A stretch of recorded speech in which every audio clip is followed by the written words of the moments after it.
Hello there, this is Reece Russell and you're watching the weekly Steelchair.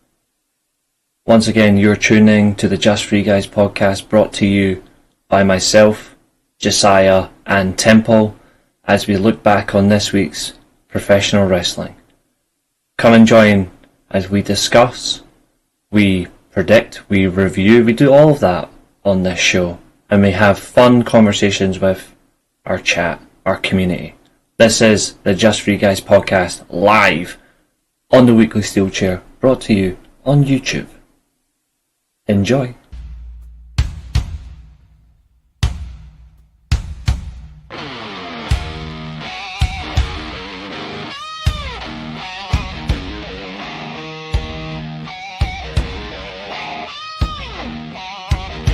Just three.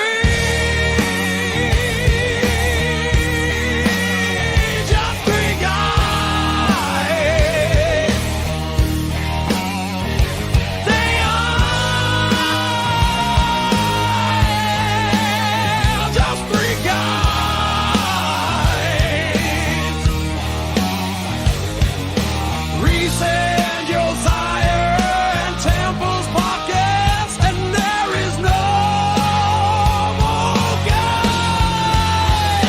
Just three.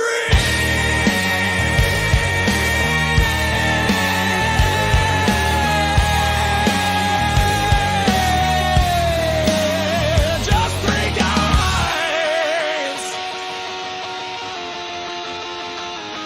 Go.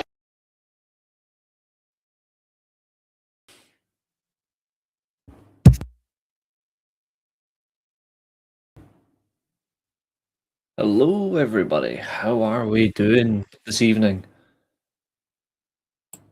It was meant to be just a random show this evening. It wasn't meant to be the review show tonight, but Josiah asked nicely. So it looks like we're gonna have to do it in this way, so blame him. He's not even here on time. But you can blame him. Everyone in the chat, hello. Oh, he's in the chat. I see him. I can see everybody. Hello, James, Nick, Maria. Temple's backstage. I'll add them in just a second. Now we'll get on show then. Fernando, good to see you. Chester as well. We're 5 days into the new year. And we've had a lot of good wrestling. And we've got a decision to make. What's up, Roisin? We have a huge decision to make. So, that's true, there is a lot of things to talk about. So, here is the plan. And I honestly think the same. I don't think Braun Breaker does win it. I think Braun will get close and he gets screwed. I think he gets screwed. I'll bring everyone in else when everyone else is in the stream. I'll add them in. In the meantime, I just want to get one thing prepared first. So here's the plan.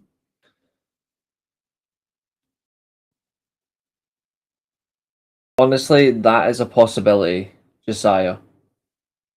I think that's possible. But here's the thing. Now, Zodiac apologized. He messaged me. He apologized for missing the... What's up, Billy? He apologized for missing the prediction show for Wrestle Kingdom. So he wasn't able to defend his title. Unfortunately, that means he loses his title.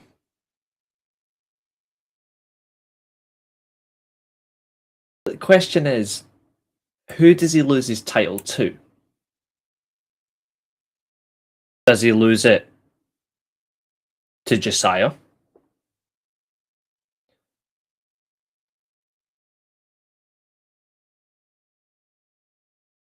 Does he lose it to Abu? Or does he lose it to... I can't remember his name.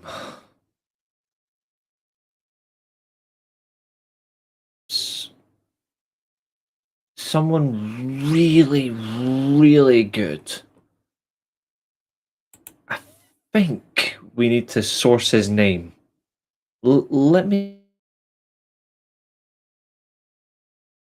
check if I can find him. Oh, that's right. His name Him. he appears. I believe in. Reece Russell. I believe in. Reece Russell. Cause they love him in Scotland and Scotland and Scotland and Scotland and Scotland and Scotland and Scotland and Scotland and Scotland and Scotland and Scotland. They say I believe in. Reece Russell. I believe in. Reece Russell.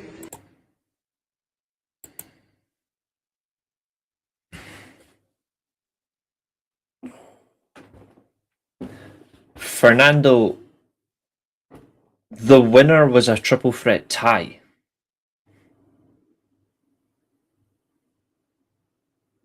It was myself, Abu, and Josiah. And Billy, that's why we don't want you anymore, just for the abuse I get. Temple, Josiah, when yous are both ready to jump in, I'll add yous in, just when yous are ready. I am absolutely not being disqualified. You can get to fuck. I actually took it seriously. I deserve to be in it. So, where are you? I don't see you. I would have seen you on the actual screen. You're not here. Have you actually went into the studio? You need to come into the studio.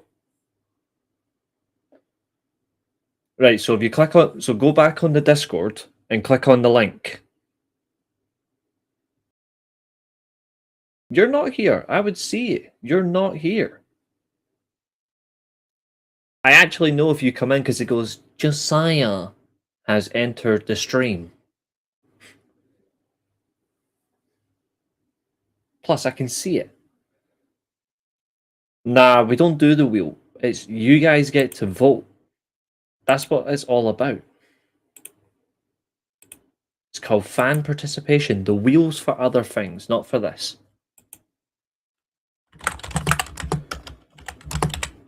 And besides, you lot owe me.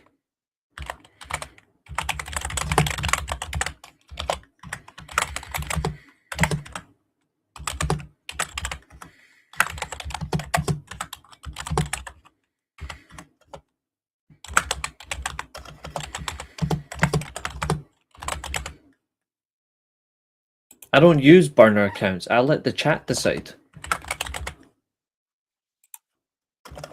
I'm a fair person. For me, it's if the chat decides, the chat wins.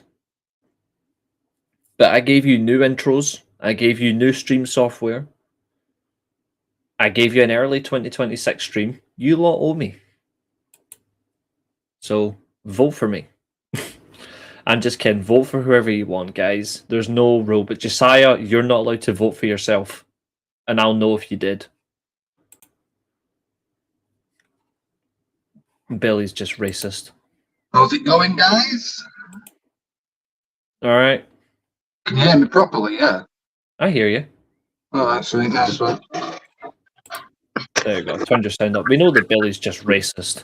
Well, this is new, isn't it? Fucking hell. And cheaper. Why did you pay for this, isn't it?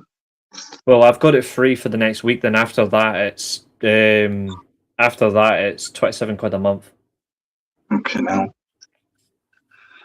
See, Billy, you're proving that you're proving you like Triple H. You can't beat the racist allegations. What's up, Carl? Good to see you, mate. Are we covering Noah's New Year as well, or just Wrestle Yes. Kingdom? Good. Billy, people actually like me. It was probably Roy Sheen that voted for me. It's probably the only vote I'm going to get because you parasites are against me. It's the sheer amount of racism from Billy. It's because I'm Scottish. It's because I'm Scottish. Is it going, Josiah? Pretty good, you? Well, I'm a United fan, so not really anything really going for me, really, is it? Fair enough. I'm surprised Billy's not spunking in the chat that Amarim got sacked. Yeah, that's what And I mean. also, whilst we're here, and whilst we're all voting, I would like to remind you of what you did to me last week.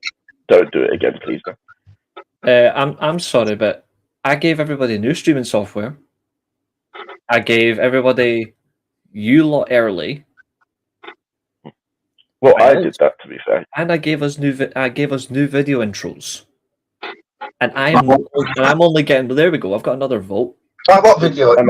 And I gave everyone brilliant analysis and opinions. You fucking little neek. Love you, brother. Never change. My bill does win it. And to be fair, What intros? What intros have I got? Any intros? Yeah. Nah. To be fair, you're part of the new intro. Like, I've not seen the new video. I've not seen the video. Huh? You want to see it? Yes, please. Okay, then. So here's the new main video. If everyone has not seen it, this is it here. Actually, since I can share the video, we can watch it whilst we're all on screen. Where is it? If I have to dip out, I'll have to dip out for about a good 5 minutes. That's fine. This is the new intro for everybody, and I've added a few at the end that I know. I'll put myself on mute anyway. I won't dip out. I'll just put myself on mute. Yeah. Stop being unfair to the black person out of the truth. In what way am I being unfair to Josiah? I've literally just called him my brother. Yeah. Anyway, this is the new intro video. I've added a few at the end that I know you're gonna like, Josiah. If you'll spot it straight away.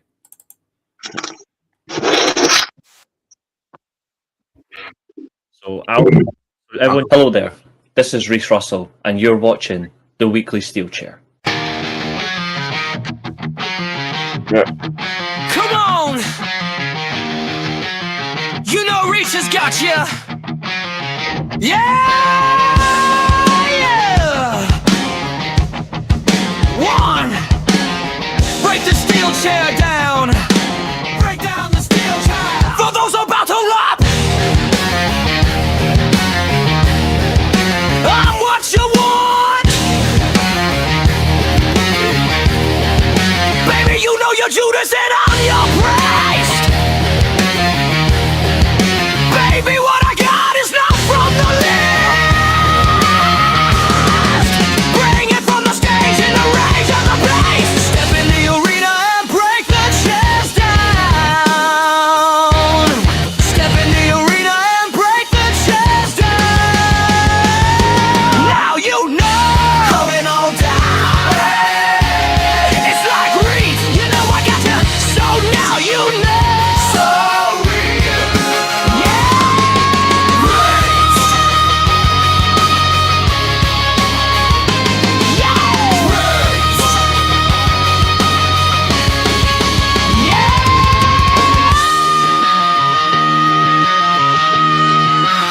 I'm awakened from a deep sleep, you're all weak.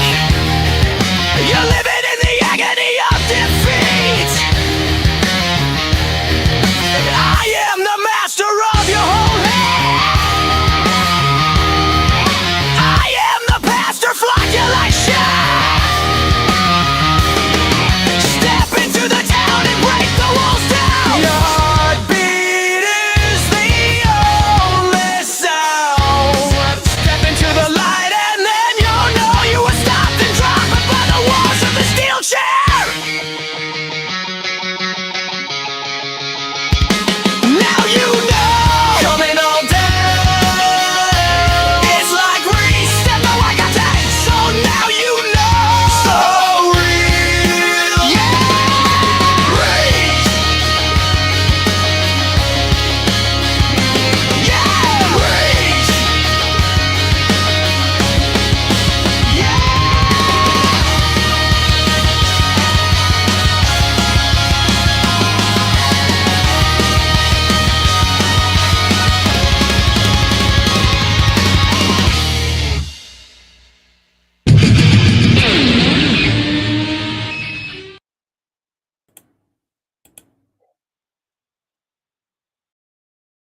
Very nice. Thank you. I always leave it till the very end for something fun.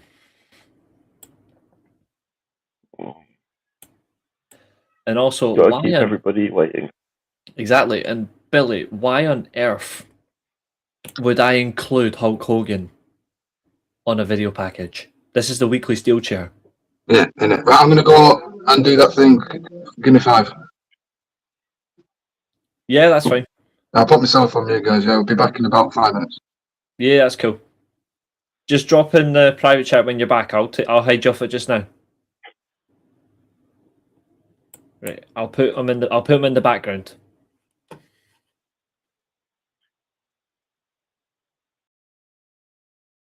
It's not that long, Billy.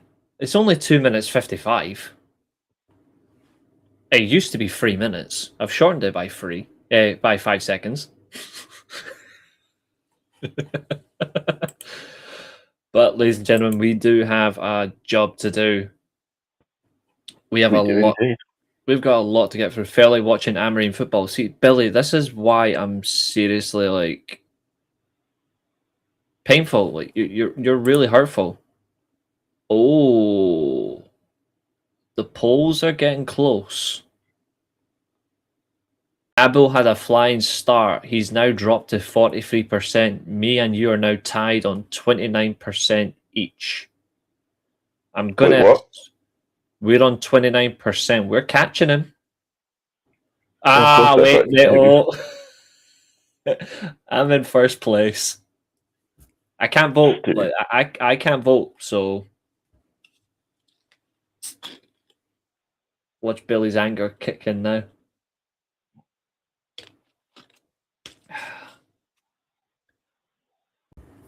I'm gonna keep that poll on for a little while. Of course they're all voting for you. You probably paid them off. I've not paid anyone off, thank you. It's about time I get to hold this bloody thing. Rage Of course, baiting. it would be. Of course, it would be the most Reece way to actually win the title. Win it by not actually winning outright. Here, democracy is the way to go. And I've got, a week and a bit to prepare for my first title. Oh, never mind. It's went to Abel. Abel's back in the lead. So I just can't believe that this audience has done this to me again. This is 2 weeks in a row now. So fun. Here, to be fair, the fact that you had the absolute well done, Reece, for knowing Graps, because you knew that I wouldn't vote against you. But yeah, we have 3 shows to review. We have what's the nicest way to say it? We have Temple's just confirmed he voted for Abel, and I'm now back in. Of course he did. I am now joint back in the lead. You're sitting on. Where do you even see these? Where do you even see these votes? I've got 3 monitors. Remember? There you go. It goes me, Abel. Yeah, but it's flipped, so I can't. You're sitting on. You can watch it on YouTube because I've got I can keep an eye on the chat from here. Chester's voting for me. See, Chester knows ball. Yeah, if I put it on YouTube, all I see is the options. Yeah, I think. Now, I'm back now. I can't actually see the percentages unless I click something like that. I only voted for Abel because I can't choose between these two. Simple. Just remember who turned on you and beat you in a 2 out of 3 falls match, 2 falls straight. So I'm still choosing Abel because I can't choose between these two because it's unfair. To be fair, I can't actually see the percentages unless I click something like. If you click on the actual poll, you'll be able to see the percentages. No, yeah, I've clicked on the poll, but I can't actually see the percentages unless I vote. All right, okay. So from 10 votes so far, 40% of the votes have gone to me, 40% of the votes have gone to Abel, 20% has gone to you. That's what we've got at the minute. So again, this is up. You can, if you don't win, you can attack the chat again. Who does everyone else want to win, though? That's the question. I think Billy genuinely hates. I think Billy just hates me because he keeps telling everybody to vote for Abu or Josiah. I genuinely feel. I genuinely feel segregated, and that this can happen on my own channel. This is becoming a joke. You feel like Gabe Kick because Jake leagued. Yeah, I do. To be fair, the one. To be fair, I feel like people are voting for you two because I've already won it once and you guys haven't. In that case, why not just give it to Abu? Because Abu's been close more times than anybody. Oh, Billy, get over it. That was like 3 years ago. This stream is becoming a little racist.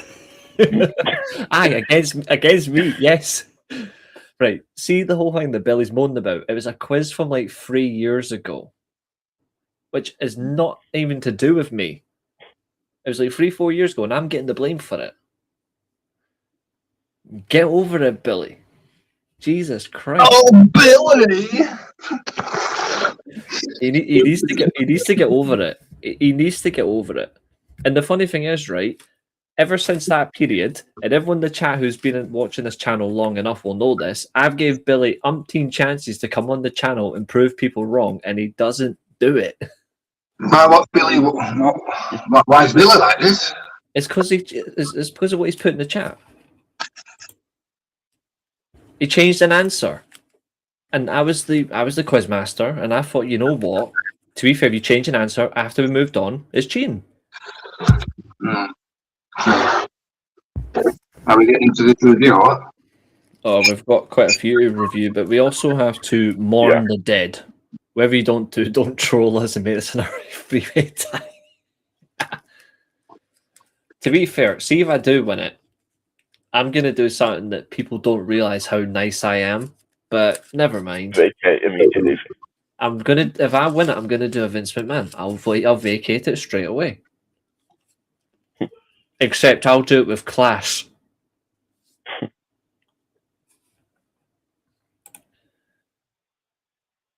Nah, to be fair, if I do win it, I will hand the title to someone of my own choice.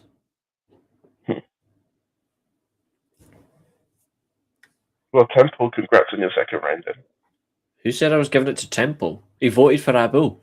Like you said, can't change between you and Josiah. It just doesn't make sense. I hold a grudge. No, Abu isn't here because Abu's probably either at work or he's exhausted. Leave Abu alone. Abu lives close to Burnley. Yeah, you know why I voted for it? Because he lives closer to me. But ladies and gentlemen, before we even get into the reviews, we do have to slightly skip ahead a little bit because we have to.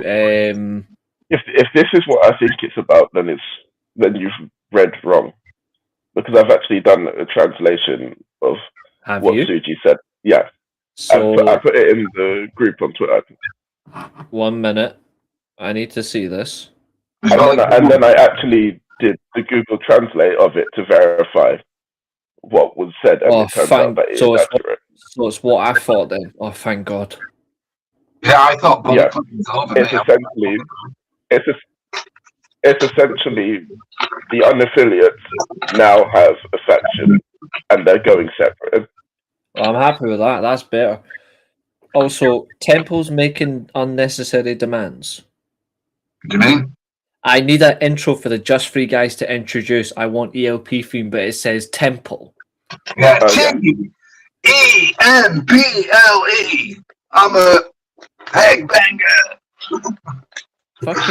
Fucking state of this, like the fucking unnecessary demands, mate. He's already on two parts of the thumbnailed intro video.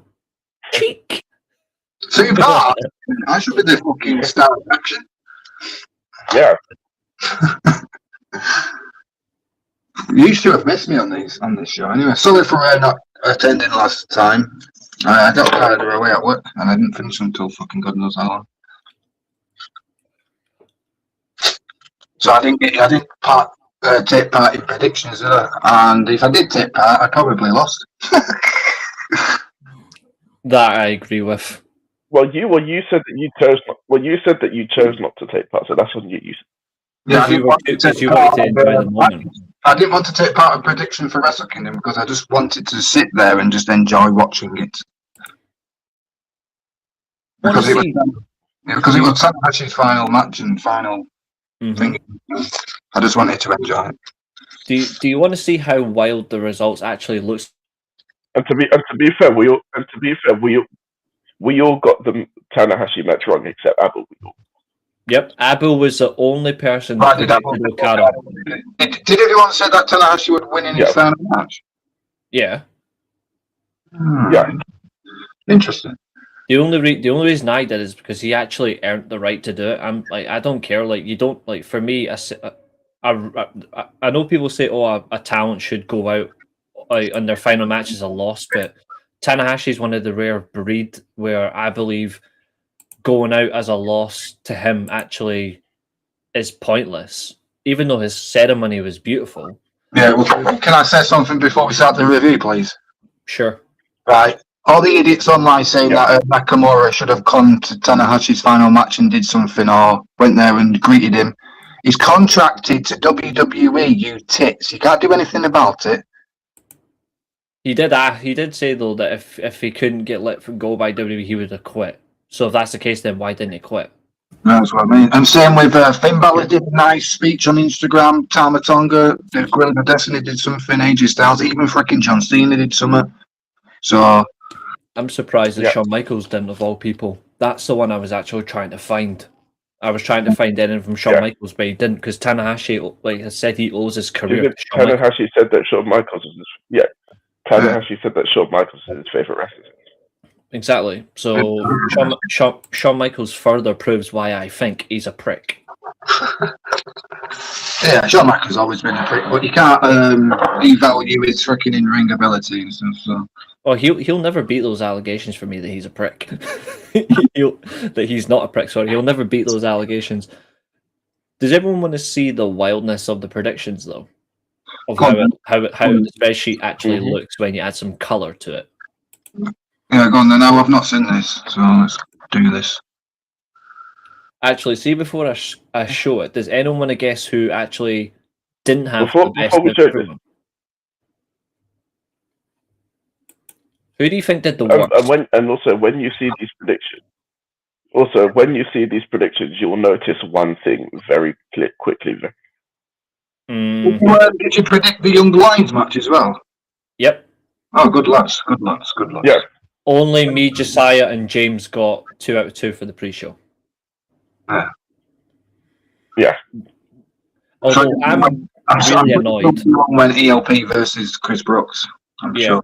Although there's one match I'm actually really annoyed with when it comes to results. If you pay attention to the show. What's that? It was the Rambo match. Because there's something very specific that I said that pisses me off even more, because someone in New Japan must have watched and decided to change the result. I said, this is something that I said as well. I literally said this. There's no chance that TMDK wins, but one of them will eliminate one of the Knockout Brothers, and that's exactly what happened. And they won. And then I said myself that I just don't see Zack Sabre Jr. being a tag champion again at any point, and then the fucker gets the deciding result. I'm like, you bastard. Yeah. But these are the predictions. And Roy Sheen, you claim you were the worst. She got 0. Roy Sheen, I actually think she did well. Roy Sheen, you were joint last. I thought that she did quite well. And then the second half of the show happened. Nah, because remember, Roy Sheen changed the match prediction. But to be... and she changed it from El Desperado. Oh, actually, wait, no, though someone did actually finish last, but we'll let everyone else see. But these are how everybody did. That's funny. She actually changed from El Desperado to Kosei Fujita. Roy Sheen, when you changed your match prediction, you sealed your own fate. Same with Maria. I mean, I mean, to be fair, for her, it wouldn't have made a difference because she would have finished one behind us anyway. Yep.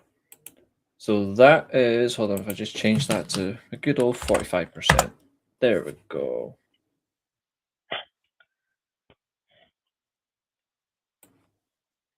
So it was actually quite balanced. And to be honest, I was actually lucky that I ended up not changing, because if I was going to change, I would have changed the Young Lions and I would have lost it. Yeah. I only comprehended changing one match. I didn't end up, at the end of the day, I decided to stick. But if I was going to change one match, it probably would have been the Ramble, just because the amount of talking that I did. I was talking so much shit. Maria, you were joint last with Roy Sheen and Chester. Did anyone else get 2? No. No, it's just those ones.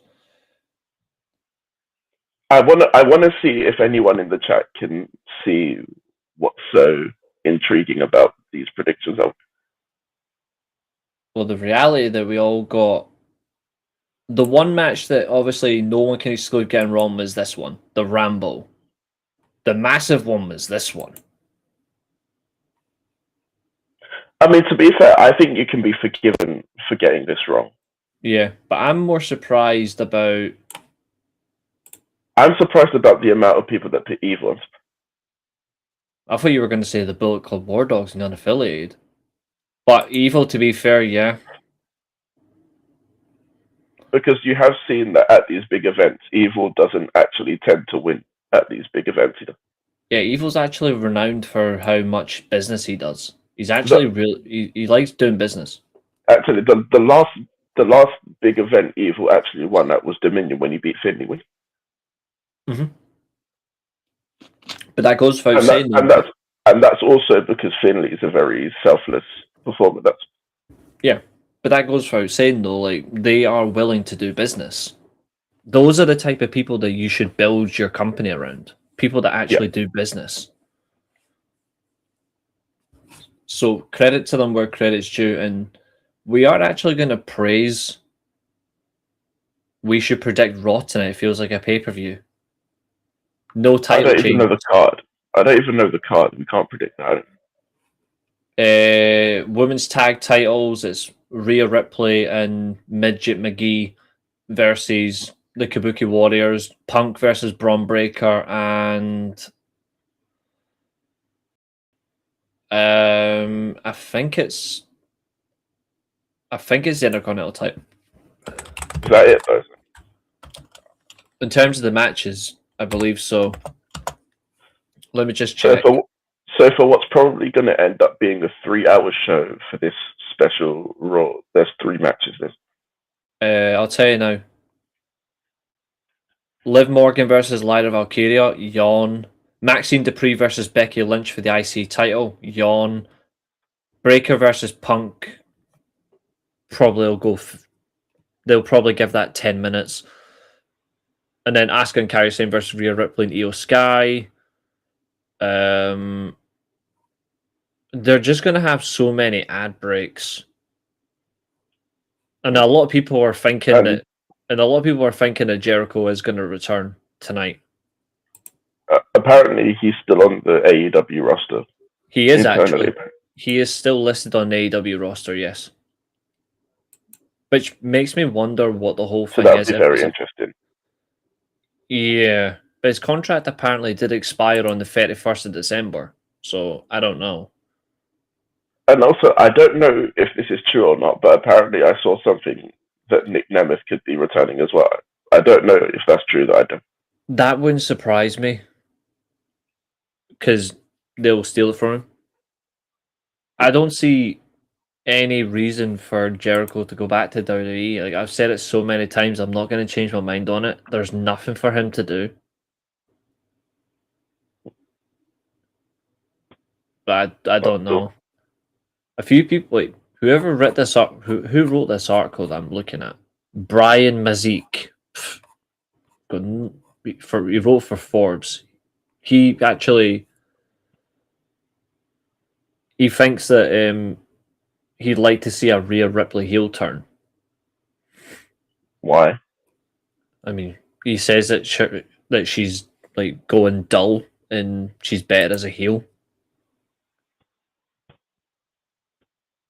To be honest, I just think Rhea Ripley just needs to step away for a while because she's become such an overwhelming favorite that she's not actually enjoyable to watch right now.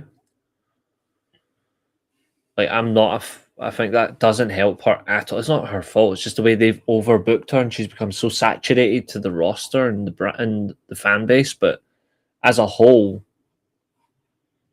I feel like she needs to reinvent herself. Yeah. And I don't think they know how to do that with her. No, I don't think so either. And that's not a dig at Rhea Ripley. Before anyone thinks I'm having a digger, I'm not. I'm actually being analytical. So there's a bit of analysis for you from me from 2026. Rather fun, rather exciting.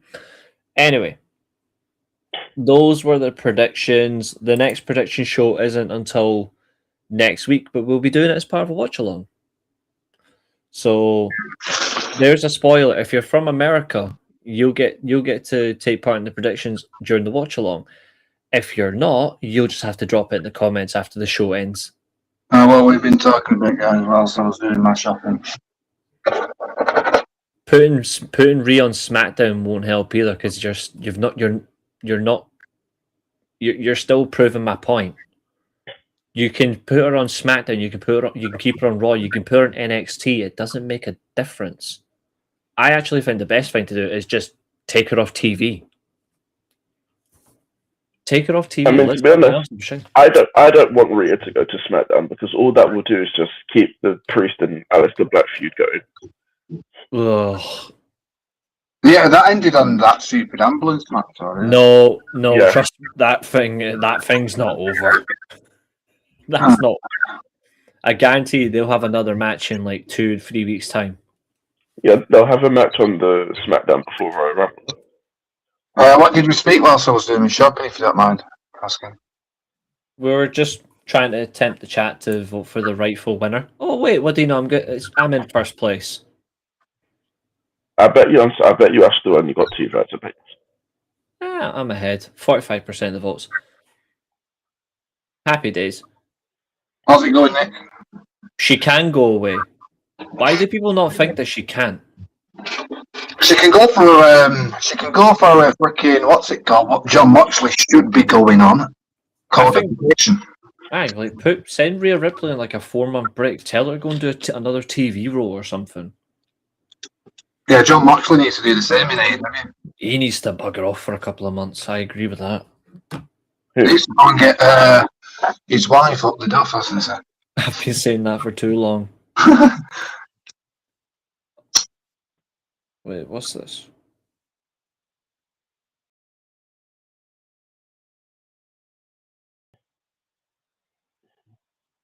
I've not watched SmackDown live, as in like live for months and months and months. I just catch the replays on YouTube, me. That's it. I don't really take no notice of SmackDown because people say it's going to change because it's 3 hours. Is it fuck? It's not going to change one bit. Of course it won't change. It won't. It's going to be the same. It's only going to get worse because there's another hour. Exactly. Fernando, out of curiosity, why would you think I would argue with what you said? I actually agree with you. The minute I first saw him before, when he actually had a head of hair, I agree. Adam Wolf does have Kurt Angle potential. Yeah, I was actually impressed with Aaron Wolf. Ooh. Thanks for sending that, Catherine. I had no idea. Matt Taven, Mercedes Martinez, and Alex Abrahantes are no longer with AEW. To be fair, Mercedes Martinez is retiring. Yeah, that one I expected. Matt Taven? Yeah, what about Mike Bennett then? Kingdom, whatever you call him. That's the thing, yeah. And then Alex Abrahantes, oh well, I suppose WWE will swiftly bring him in and stick him with Penta. Oh, the Lucha Bros or something. Probably. As the hype man that he is. He is the ultimate hype man. I think. He's literally just the luchador hype man. Who's that woman who used to be in MLW? Who used to manage the Lucha Bros in MLW? She's a good manager. Yeah, I suppose that's a fair shout. She's good. She's really good. Or Eddie Guerrero's daughter. She's good at managing stuff.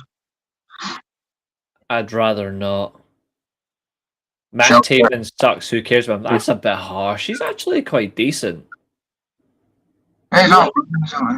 He's actually quite decent, Matt Taven. I will say this though, and I like in terms of like talent that fits a promotion or doesn't get booked properly. I will say this: Tony Khan didn't book the Kingdom that good. Like I'm open enough to say that I honestly think he did not know how to book the Kingdom because they're actually a good faction. They're a good team as well with Matt Bennett. I'm surprised he's not gone either. Because I'd probably say that Matt Taven. I don't think he's great though. I think he's actually all right, but like I don't think he's great.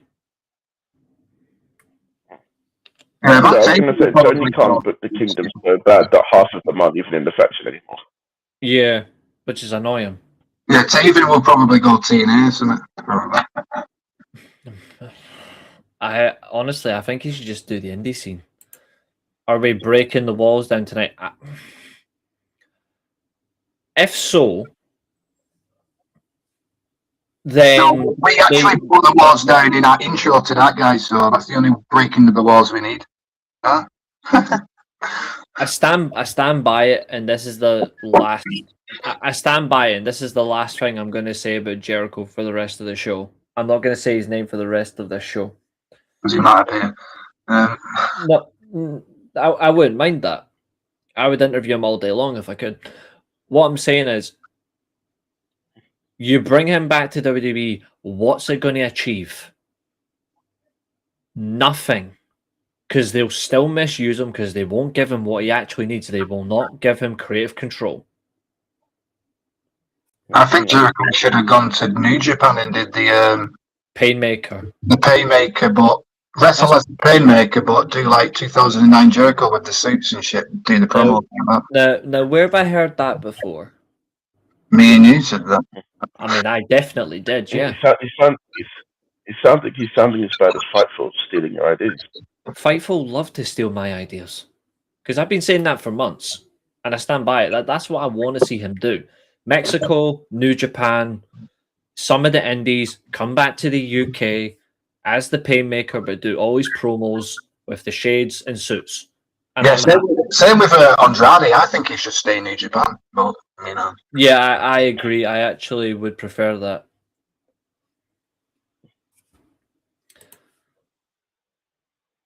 Hold that, motherfucker. And speaking of that, I'm telling you, they're all being swayed by the fact that they can actually see the title reigns. I'm telling you, that's what it isn't. Yeah, the thing is in WWE in the next 2 years now, it's just going to be a bunch of retirement tours now. I think the reason why they've not voted for you, mate, is because of that video you sent. Nah. Yeah, that video that you sent me is exactly why. That was like 4 months ago. You guys have no reason to not vote for me now. I think it's well deserved. You're all nice to me when there's no need to vote for anyone, but as soon as there's a vote that needs to be done, you don't want to vote for me, you know? What video is this? It was the video where he sent me like he sent a monologue of what he wanted me to say to the chat because he's the champion. He said nobody should get to challenge him unless they win the predictions. He should get the time off. Basically, Josiah decided I'm going to be the Brock Lesnar of predictions world champion. No, it was more like MJF. Part-time Russian, part-time. Basically, it was more like the MJF of the predictions.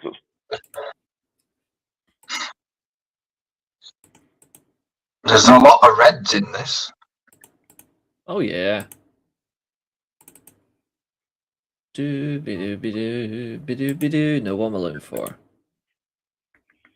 Did everyone enjoy Wrestle Kingdom? Did you two enjoy? Great.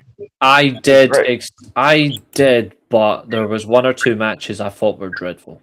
I will be honest. There were a few matches that I really didn't like, but Yeah. I loved the show. Yeah, the show was really good.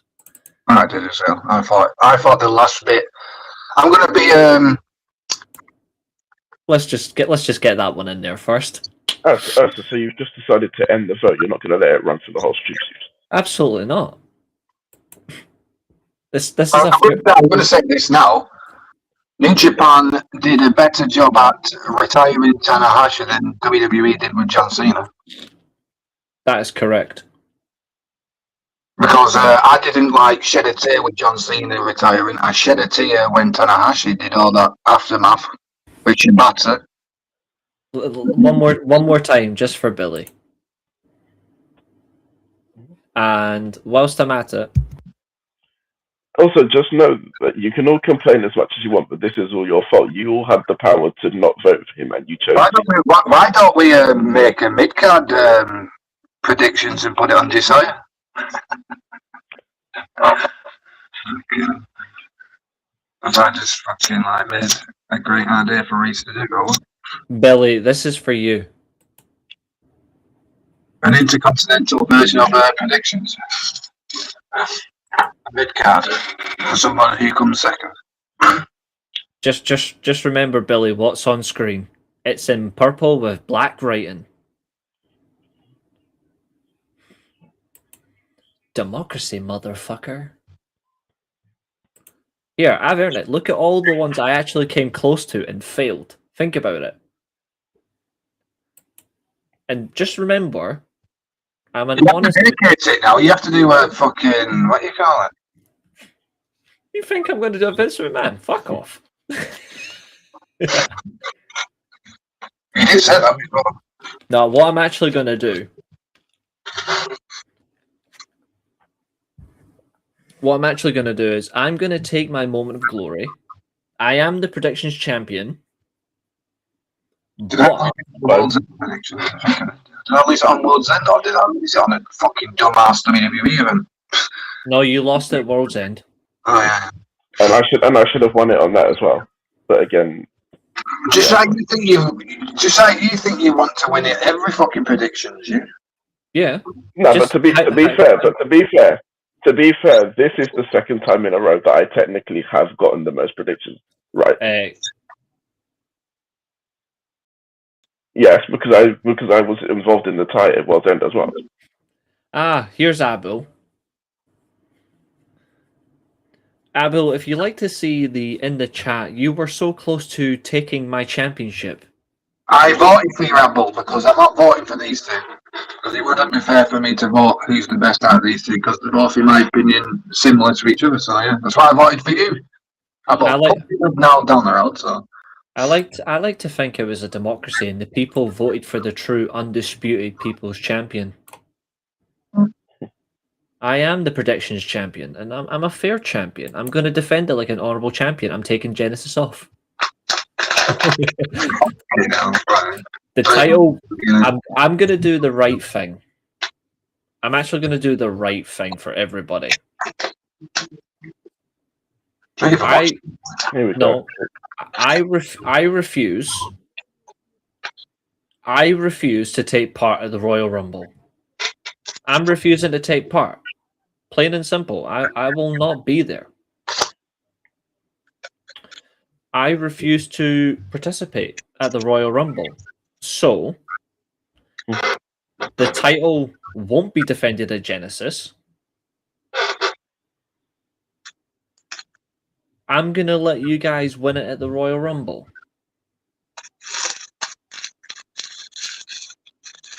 Because it gives me a bit of a decent time as champion. I want at least a bit longer than a week.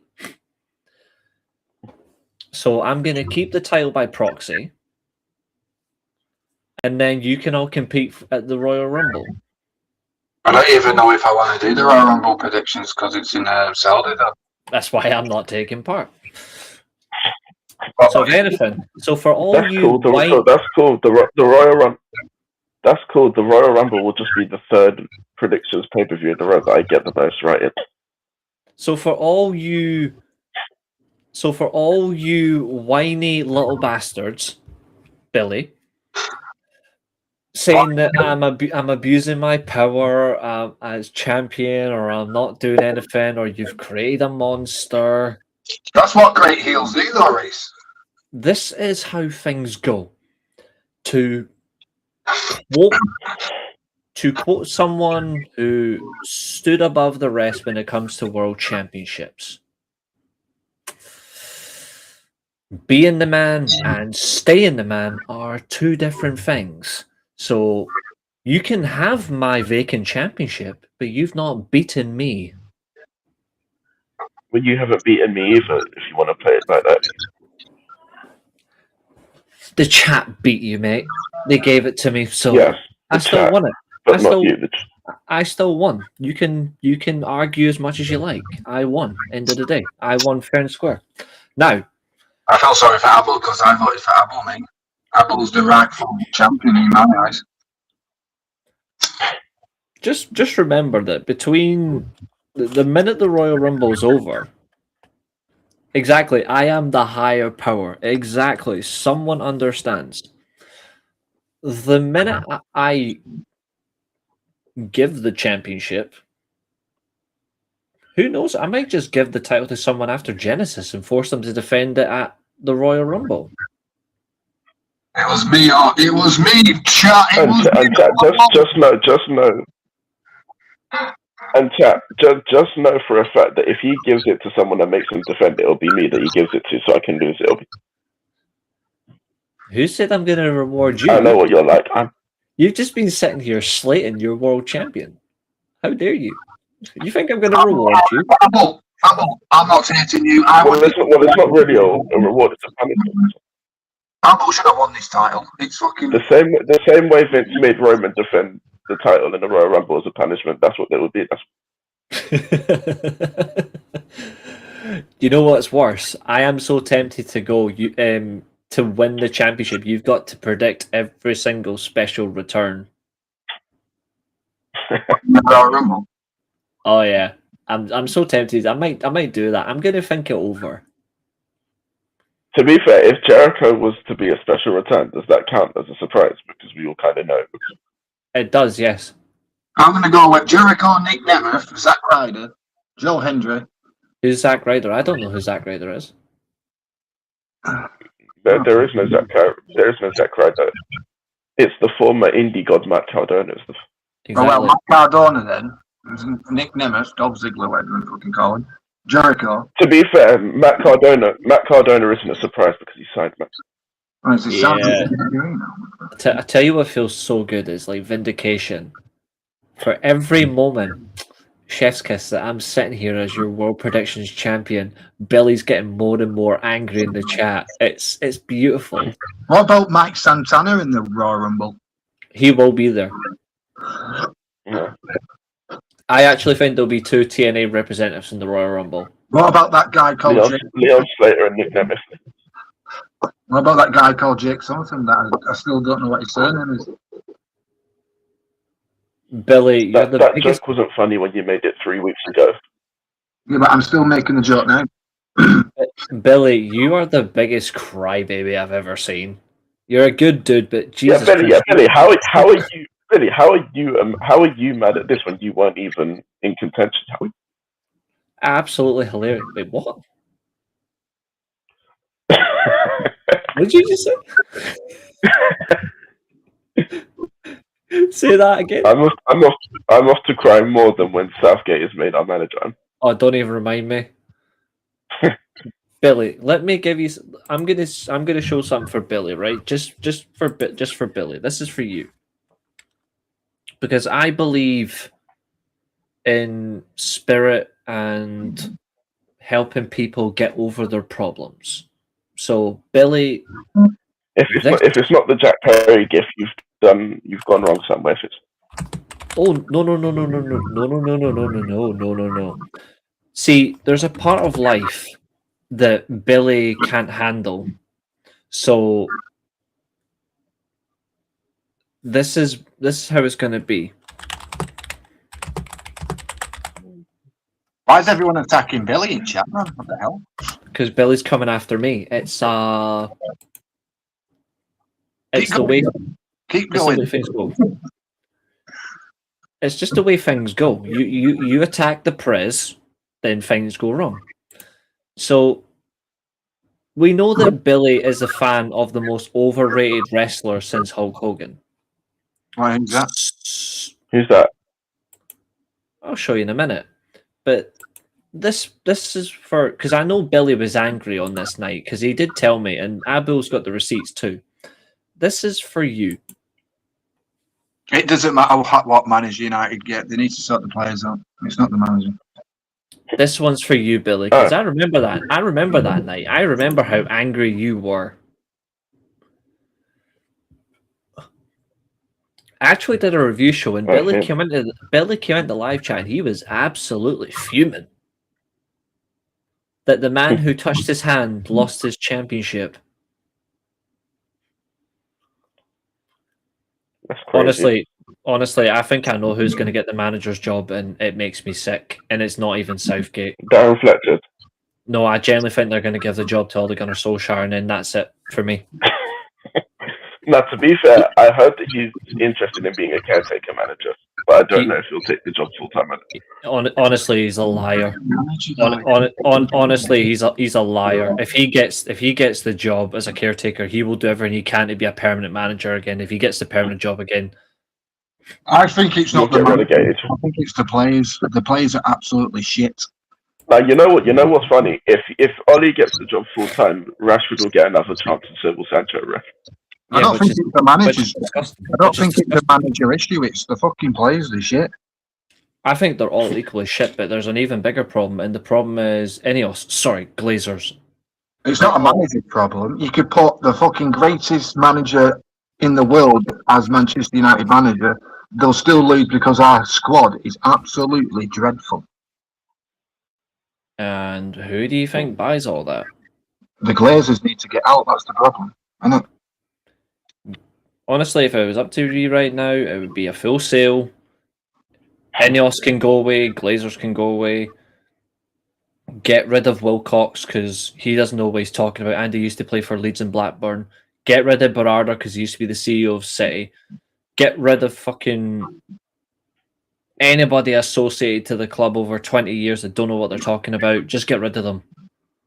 I mean, to be fair, you might as well get rid of them all because they're all the kitchen people and they don't get paid anyway. Yeah. Did you see Rio saying Arteta would leave Arsenal for United? What is he talking about? To be fair, if I was associated with Arsenal, I'd want to leave too. Yeah, I will give credit to Rio Ferdinand for one thing. He did actually well in his life. He did at least call out Jamie Carragher and Gary Neville how hypocritical they are. He did that. One out of the ex-Manchester United players back in our day in the 90s is probably Roy Keane. Nah, fuck him and all. I'm not even kidding. I'm going to say this. Paul Scholes, and he's decent. Nah, fuck him and all. I'm not even kidding. The fact that the club listens to Neville, Scholes, Ferdinand, Nicky Butt, and Keane, I've got respect for them as players. But see, when it comes to their to be fair, they don't. To be fair, they don't really listen to Roy Keane because if they did, they listen to Gary Neville. No, Gary Neville. I don't like Gary Neville. He's a bit too much up his ass. As players, I love them. I love Roy Keane's unbiased punditry about other things, but there's certain things about United. And I'm like, here's the funny thing: if they talk like they know it all. If that's the case, then why aren't you applying for the Man United job? If you know the club so well, why not you going to apply for the job? I said it when Ferguson. Well, Gary Neville retired himself, so that's why he doesn't. He's the biggest fraud of them all.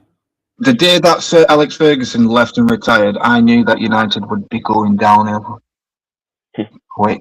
Sir Alex Ferguson is like a third of the reason why Man United are in this mess. Yeah. Because he left you with David Moyes.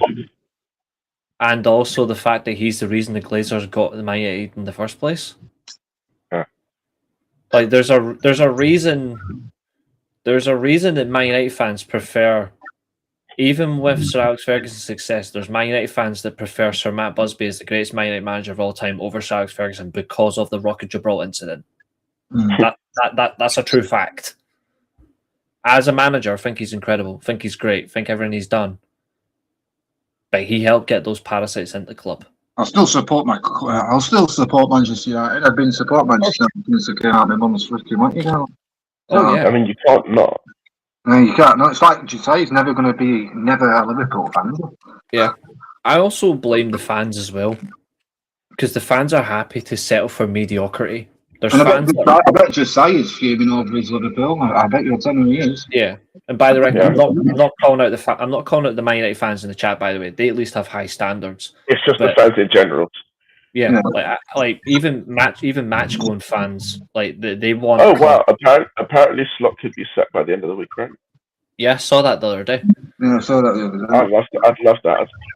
Yeah, well, I'm about to upset you because I saw something today. I know for a fact you haven't seen. What is it? There's rumors that Chelsea want Jurgen Klopp, and it's serious. Yeah, I've also heard that they want Mark Gay, but yeah. No. The only thing is, though, is even though they're Klopp's already said that he won't manage another Premier League club unless it's Liverpool. So I'm not worried about that. The funny thing is, I know that as well, but everyone gets tempted by money. Do you know what was funny when I watching the Liverpool and Fulham game? Gakpo celebrated like he won the league. So he's I don't know. Idiot. He's an idiot. I can't stand him either. Gakpo celebrated a goal like he won the freaking league. That guy's an idiot. Yeah. I'm going to get into the. Yeah, honestly, if it was up to me, I know what I would do with I know what I would do with Man United, but nobody would allow it. Just delete the club. Yeah. As far as I'm concerned, Manchester United as a big club died years ago. You should do what Sheffield Wednesday are doing and just merge with the other team. There's a funny quote, and this is the last thing I'm going to say in Man United for this stream, right? There's a funny quote that came out years ago, and people still abuse him for this. But it's Zlatan Ibrahimovic said Man United are not a big club. They think they're a big club, but they're not on the bigger circle. It's only within the club that they think they're big. I mean, to be fair, it's been like this for years. You're not a big club. You're a big club by name only. Yeah, we don't act like a big club. Like we've got the trophies, the money, I would say the money. We're £1.7 billion in debt. So frankly, we should be having transfer embargoes. Yeah, I mean, to be fair, you should do transfer embargoes because all you do is buy crap anyway. Okay, exactly. But when you look at the club in general, the club is owned by people who don't care about the club anyway. They're happy to leave the stadium in a rot. They're happy to put the club even more debt to salvage their own pockets. They're happy to ruin it for fans, and it takes things in the wrong way. And the sad thing about that as well is who suffers at the end of the day? Proper fans. Yeah, and I'm sick of it, and I'm going to call it the online fans one last time. I am sick of seeing Man United fans online saying, "Can we please sign back Mason Greenwood? Please, go and put a pike between your skull. Just go and stab yourselves." Because one player doesn't make a team, though. That's the thing. No. They want Greenwood back. Nah, I don't want him back. They do. I don't. No one should want him back. I am not kidding, Abel. See, if you were still on Twitter, mate, you'd see all my tweets calling those clowns out. Right, are we getting into the most important thing, that is wrestling? Yes, absolutely. And Club Steelchair actually is a thing because it's my ultimate team name. I'm not, well, kinda. If we get to, don't even get me started on De Zerbi. Josiah's already seen me abuse Marseille this week. That guy, De Zerbi's a freak. That's all I can say about him.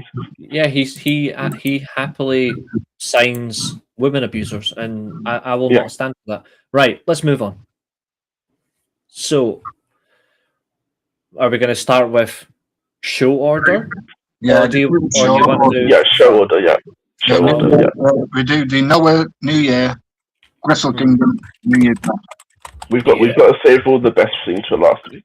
And we could probably split into. We could probably put the Stardom one because there was one match important on that one, and then there was a Marigold match that Reece knows about now. I think. Yeah. The match was good. The match was good. Okay. So. I'll tell you that the Alpha Wolf and Dragon Bay match was heartstrings, man. I told you, like, when that match got announced, I told you exactly what was going to happen.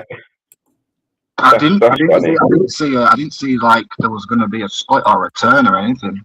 I told you they would, because it's just the logical thing. So this is the first show that we're getting on with.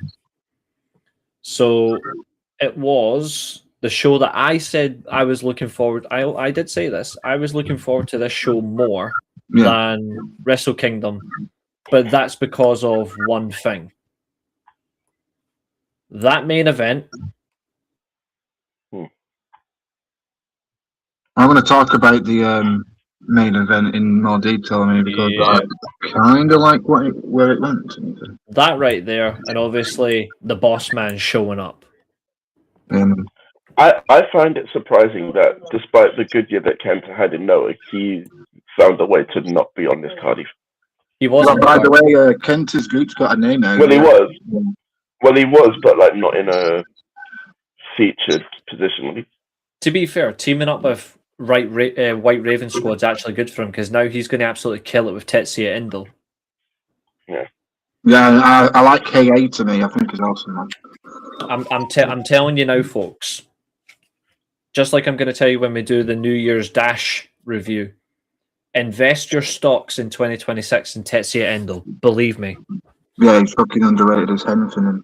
By the end of the year, mark my words, either he will win the N1 or he will be a major champion this year in Noah. Mark my words. He might be, if when we do our 2026 like awards, he might be the next what Cal Fletcher was in 2026.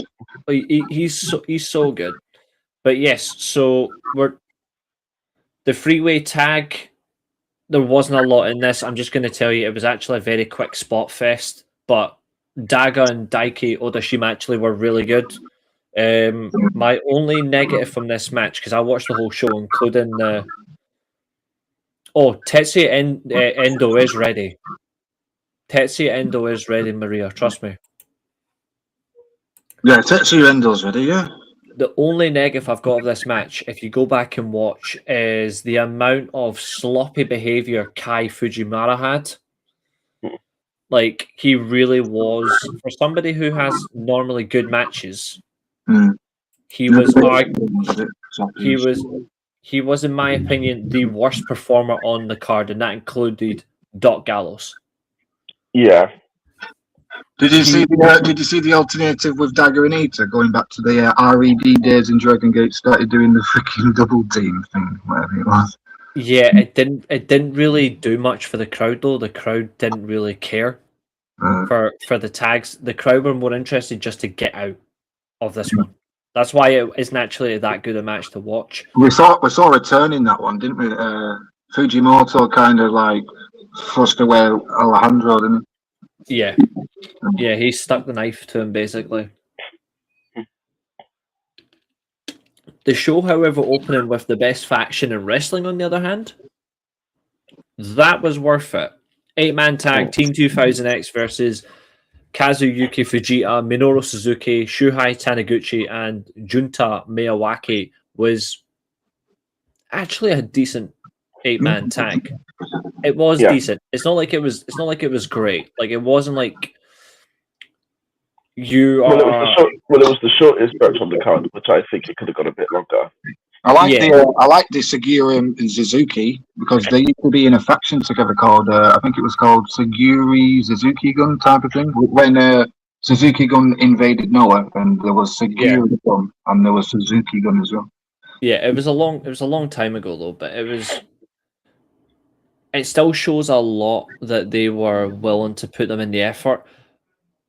I just have one problem with this match, and it reflects the main event as well. I don't like the fact that they are so emphasis on Masa Kitamiya being a complete psycho to then reward him with a title match that he doesn't actually deserve. I like Masa Kitamiya, but he doesn't deserve to be in the world title main event. I mean, it's crazy. It's crazy because we will talk about this when we get to New Japan, but they've done this as well, but in a way that actually makes sense, man. Yeah, like it does make sense. I just don't like it, but they do win by submission, which is a recurring theme on tonight's stream. The word submission. Yeah. Up next, of course, is why you do promotions properly, why you have partnerships.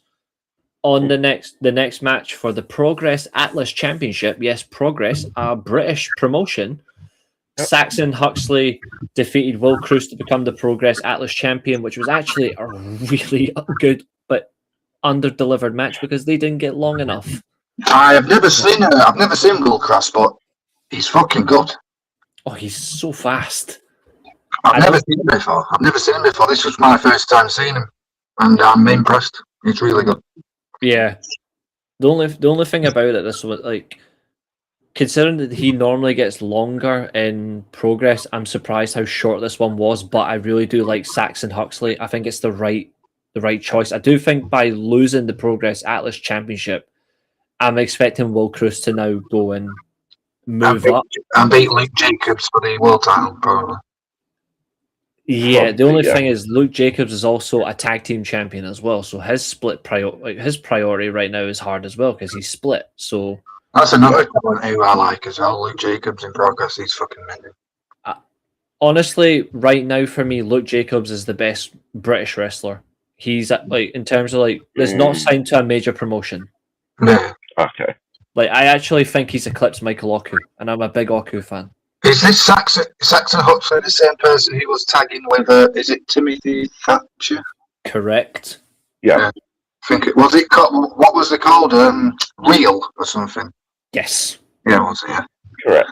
Good days of a good faction, but in terms of someone who's not signed to a major promotion, I genuinely think Luke Jacobs is the best from Britain. Like, yeah, I think so. Yeah. Like, he is what WWE thinks Gunther is. Someone who can actually back it up, and he isn't boring. He's just so good. He's so good.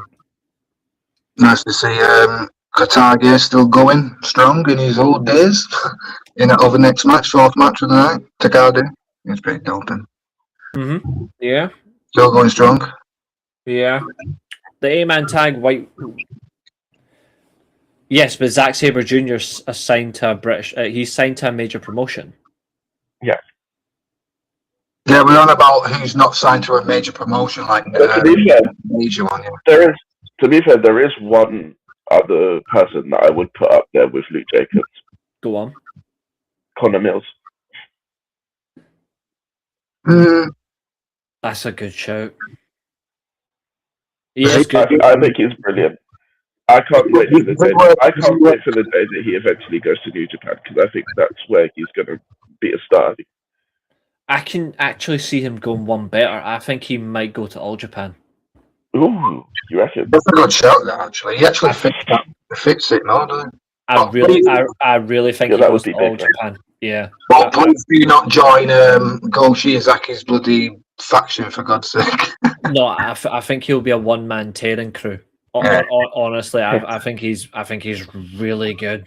And I don't disrespect Go Shiozaki. It's just the members in that freaking faction I don't like. Which you probably know who they are. And Abel, this is absolutely correct. Yeah.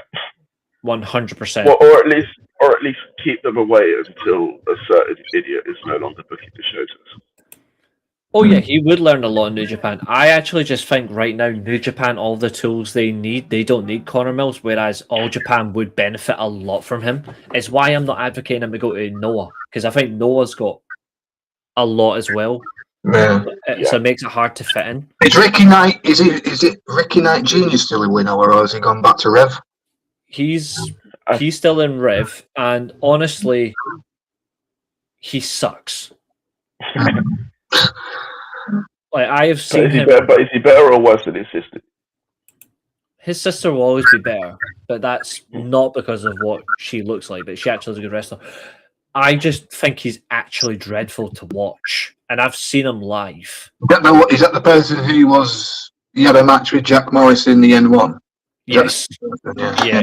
Fucking, it was Jack Morris's worst match of his entire career since he left football.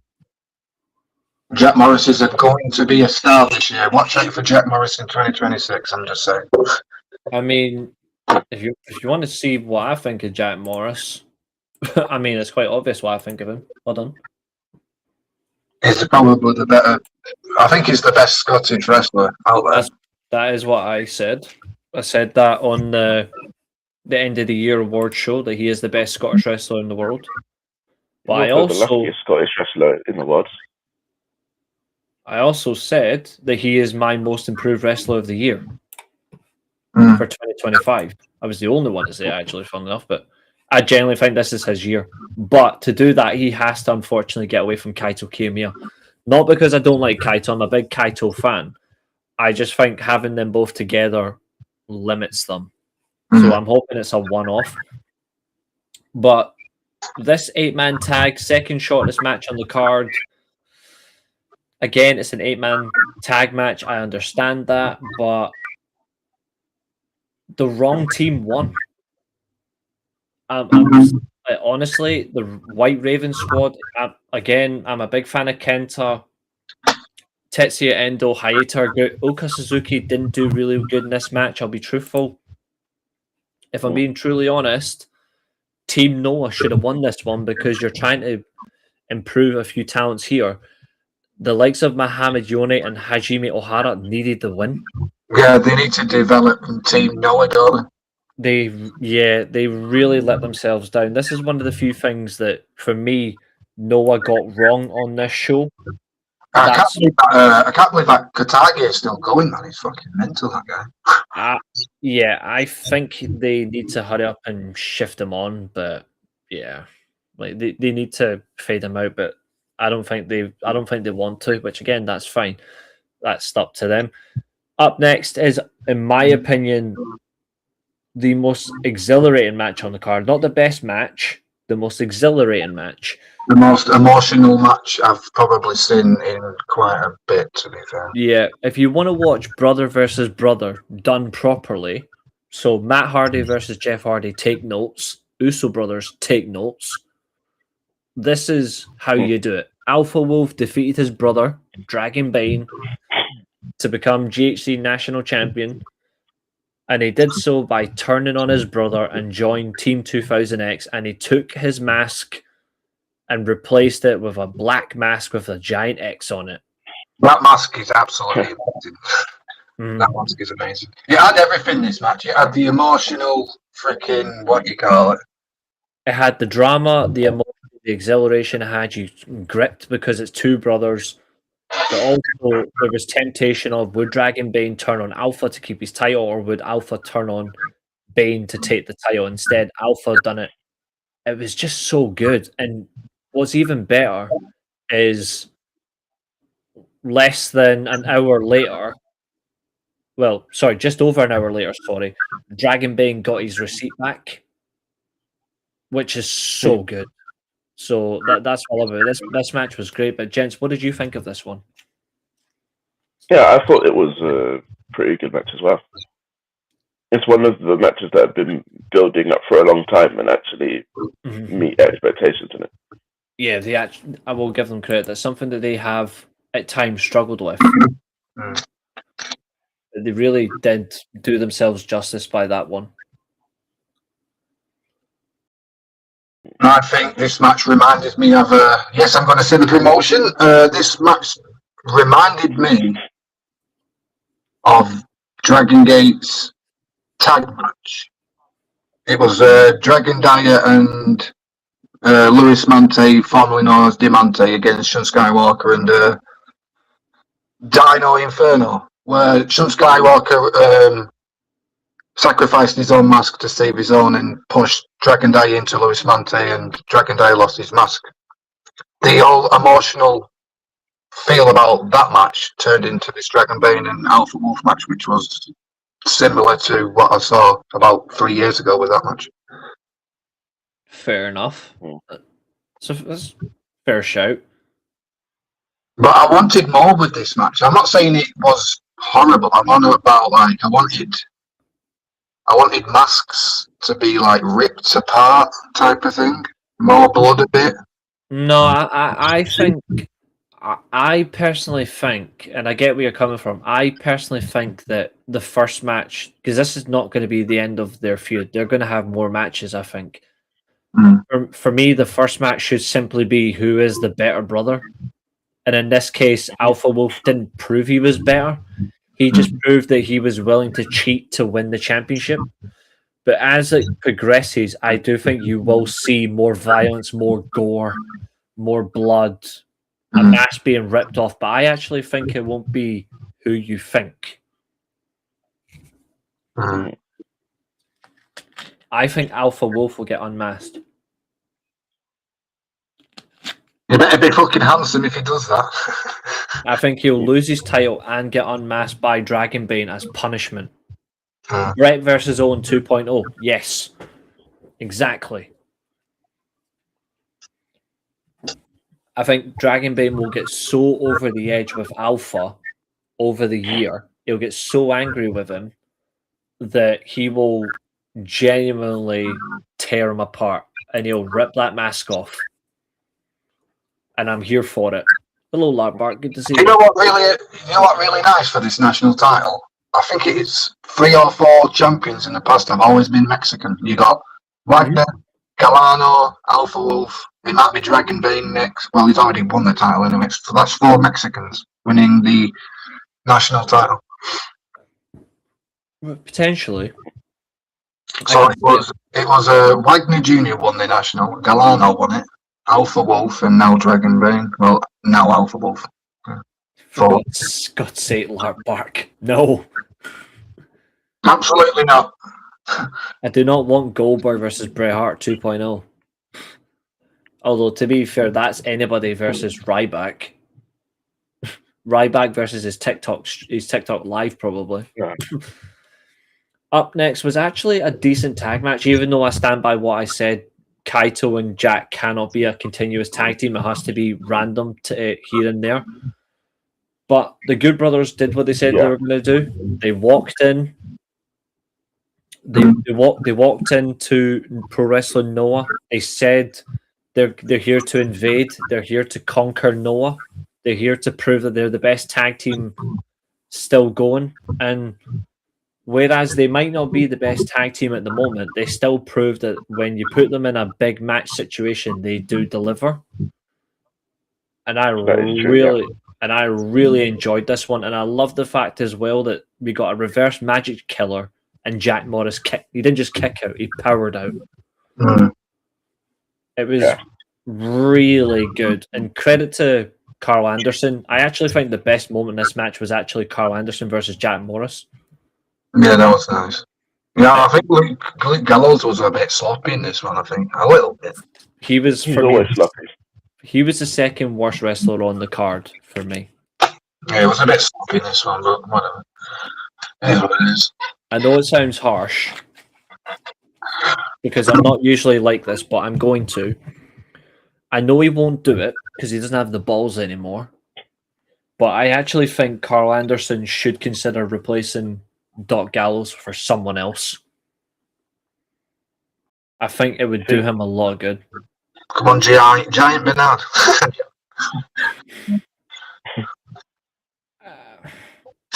Giant Bernard? No. I mean, obviously, he can't wrestle anymore, can he? Obviously, he's in WWE. He'd break his hip. Yeah, probably. Did Luke Gallows turn into Fester? Fester. Trying to think who could replace Carl Anderson. I mean, Doc Gallows. If he was honestly, this is what I actually think. If you think about it, I said his name 10 minutes ago, 10-15 minutes ago. That's who I know exactly who would fit in really well with him. Honestly, Carl Anderson should just make a little trip to the UK. Oh, Luke Jacobs. Yeah. I think I agree with Abel. Carl Anderson needs to go solo. That's not a bad idea either, Abel. I wouldn't mind Carl Anderson going solo. I think Carl Anderson's incredibly underrated. Yeah, he is. Yeah, definitely. He's got the best spine buster since Arn Anderson. He's got the best gun stun as well, or RKO, or whatever you want to call it these days. It is actually really cool. I just like I just don't understand why he doesn't get more chances as a solo. I know it's because he's reliable in a tag team, but like he can genuinely wrestle. And if anyone doesn't think he can wrestle, watch his match with Okada. His first and only G1 final.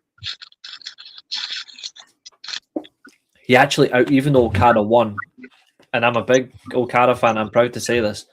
Carl Anderson out-wrestled Okada in that G1 final. Yeah. He out-wrestled him start to finish. The dude almost out-wrestled Kenny Omega once, which is very hard. Like that's how good Carl Anderson actually is. He is very underrated. I actually like Carl Anderson, mate, a lot. But there's only one mid-card title in now that you can go for, and it's technically for the brothers to fight over at the minute. So, see, if he went back to New Japan, I would make him the global champion. There, I said it. If he did, but he won't. I think his time in New Japan's over. Anything else you want to add on this match before we move on, gents, to arguably the moment of the show? I'm surprised that the Good Brothers won. Yeah. Maria, that's spot on. That is absolutely spot on. Carl Anderson has the best spine buster in wrestling. Yes. 100%. I think Jack Morris should just go on it. I don't think he's joined Rebellion or whatever that group is. No, he's solo. He's just whenever Kaito calls upon him, basically he's there to help. I think Jack Morris should just go singles and go an absolute tear or something. He is actually a solo. He is a solo. He's just like when Kaito calls upon him, like he's there to just stand with him. Like in a way, it does work. So like. Jack Morris for the N1? I think it will be between him and potentially one other. And Ozawa. I think if he doesn't get injured again, I think Ozawa. I'd probably go with this year's N1 final, Ozawa versus Jack Morris. They've got history together. Jack Morris was kicked out of 2000X. There's your final. No, I think that's too obvious. That honestly for me that would be the New Year 2027 main event. I actually think if you want to do the M1 final, I actually would go because I think he's going to stick here the whole year. I think he's going to stay in Noah the whole year, and I think he would be willing to do it. I actually think the main event of the M1 this year should be Naito versus Ozawa. Oh, interesting. Because you need a big win to prove you can go and get the championship. There's no bigger win apart from Marufuji, Keno, or Kiyomiya right now in terms of overall success as a single. So if Ozawa was to beat Naito, then Jack Morris could simply just win the world title. And it would be a good thing, or vice versa. Oh, wow. Jesus Christ. Lark Bark says, slightly off topic, even though he did a film about wrestling, which is contrast to this top discussion, but has anyone heard about Mickey Rourke? He's getting evicted from his home. I don't even do that. Wow. That's a shame, that. That's a damn shame. I didn't know about this. I don't even know who that Mikey is, did you know? He's the guy that knocked out Chris Jericho at WrestleMania 25. Yeah. He's the guy. Have you seen Iron Man 2? Yeah, I have, yeah. Is that him? The guy who's the villain in Iron Man 2. Yeah, that's Mickey Rourke. Oh. I'm good with faces. I'm just not good with names. Oh, well, did you see that Martin O'Neill's been brought back in at Celtic? Yeah. I hate it. That junior heavyweight title match was absolutely banging. I'm just saying that was banging. It had its moments, yes, but we're not at that bit yet. We've got to talk about 4 veterans first. Yeah, Naito, Bushi, Keno, and Marufuji.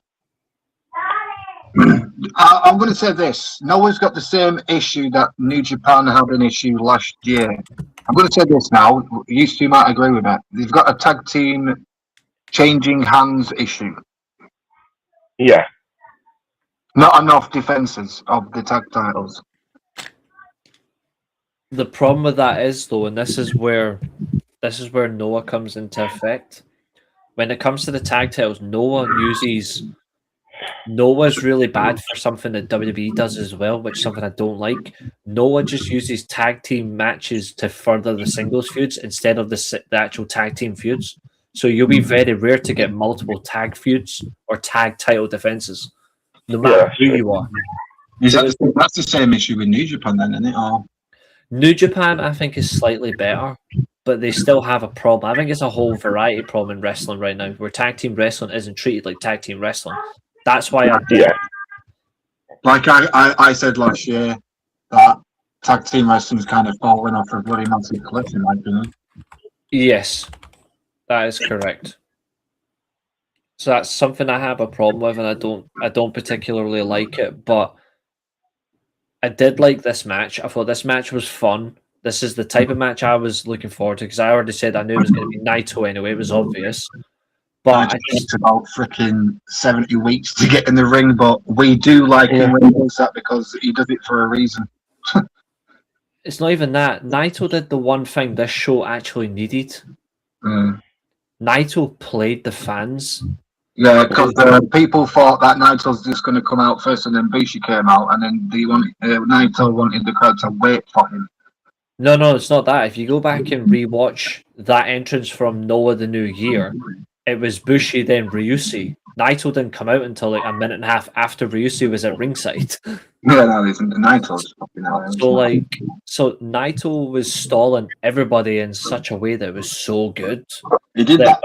He did it when he did it at Wrestle Kingdom as well when he was coming out at Tanahashi. Tanahashi was like, "Come on, Naito, hurry up." He should have, honestly. See, when he got to the ring, he should have told Tanahashi to fuck off. Like, he should have done. Like, but I just really like Tanahashi's got something that most wrestlers don't have these days. He has got timing, precision, and he's got focus. And I hate the fact that not many wrestlers these days actually pay attention. That's the fundamental stuff. And Naito didn't work babyface in this match. He worked like a proper heel. He didn't want to. He was taking his clothes off. Keno was absolutely freaking going on a mental one, saying hurry up. And then Keno wanted Naito to start. Naito, being a dick like he is, just tagged in Bushi, and Bushi started instead, which was funny. It was the treatment. It was the treatment that Naito gave Marufuji is what won this match over. But then Bushi just had to stick it in with the Black Mist. Yeah. What a match. What a match. And at the end of the day, it didn't matter who got the pinfall. We knew that Los Tranquilos de Japón were going to win this. But again, this match, I loved it from start to finish. Who's next? Who do you think's next for the titles? Gallows and Anderson? No, probably. I think I think they will be. It wouldn't surprise me if they are, but if it was up to me, I would actually go with the team that they actually beat. Just a straight rematch. Yeah. I would go for a straight rematch and then move on, but Keno is going to get another world title shot. Well, which is annoying. If he gets to it, I suppose, if he's recovered by then. But LTJ did defeat Marican. It was a good match. It was fun. And I love the fact that it wasn't just the black poison mist as well. They did it in front of one of the greatest wrestlers in not only Noah history, but wrestling history. They done it in front of the Great Muta. Because he was on commentary. Yeah, on the Japanese side, yeah. Yep. KJ Muto, commonly known to us as the Great Muta, was on commentary for this, and they did everything in front of him because they fucking hate him. Naito hates Great Muta. Naito was the one who retired Great Muta as well. So, in the best match of the latter half of their career. Speaking of great matches of their careers, this match should have went 20 minutes. I'm annoyed that it didn't, but Hiromu Takahashi losing the first of 3 matches this week. Yep. He is. This is going to be the year, unfortunately, where Takahashi becomes a serial loser. Yeah. He will become Derby County of professional wrestling this year.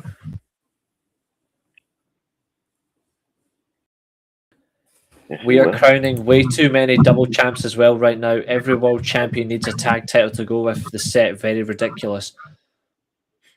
In some ways, you are right. But in some ways, it's actually benefiting the promotion because look who they're actually trusting. Yeah, and who is the actual double champion on who actually holds those 2 belts. Yeah, I do see your point, though. Like, I'll tell you what Fernando's going with you. Yeah, like that's what I'm saying. I don't think Fernando's wrong. Like, I'm not saying that in the slightest. But I do think certain talents are actually okay being double champion because they actually know what they're doing. Yeah, I mean, it kind of depends on like who the champion is and what their style's like. Yes. I liked the Hiromu and Asuka match because didn't they have a match in like a couple of years? 10 years ago somewhere? 9 years ago, yeah, 9 years ago. Because they did say something on commentary because I was listening to the English one as well. Yeah, they said something on commentary about these 2 meeting like 9 years ago in some, I don't know what company it was. Mm-hmm.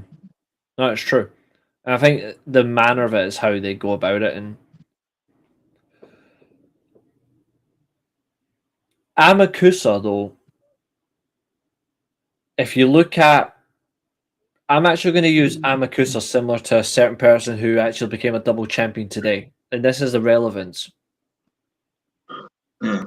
Amakusa is the male, not directly, but Amakusa is the male equivalent of Mayu Iwatani. He's not doing it to be forced down your throats. He's not doing it because he's cocky, winning the GHC Junior Heavyweight title, whilst he's also the GHC Junior Heavyweight Tag Team Champion. Amakusa is winning this because Amakusa wants to be like his hero. Amakusa wants to be like the likes of Great Muta. He wants to be like a Liger, Ultimo Dragon. He wants to win it all, but he wants to just break the records and then after that go for what he really wants to be. He just wants to be the GHC Junior Heavyweight Champion. He doesn't want to be Tag Team Champion anymore. He's not Tag Team Champion though, is he?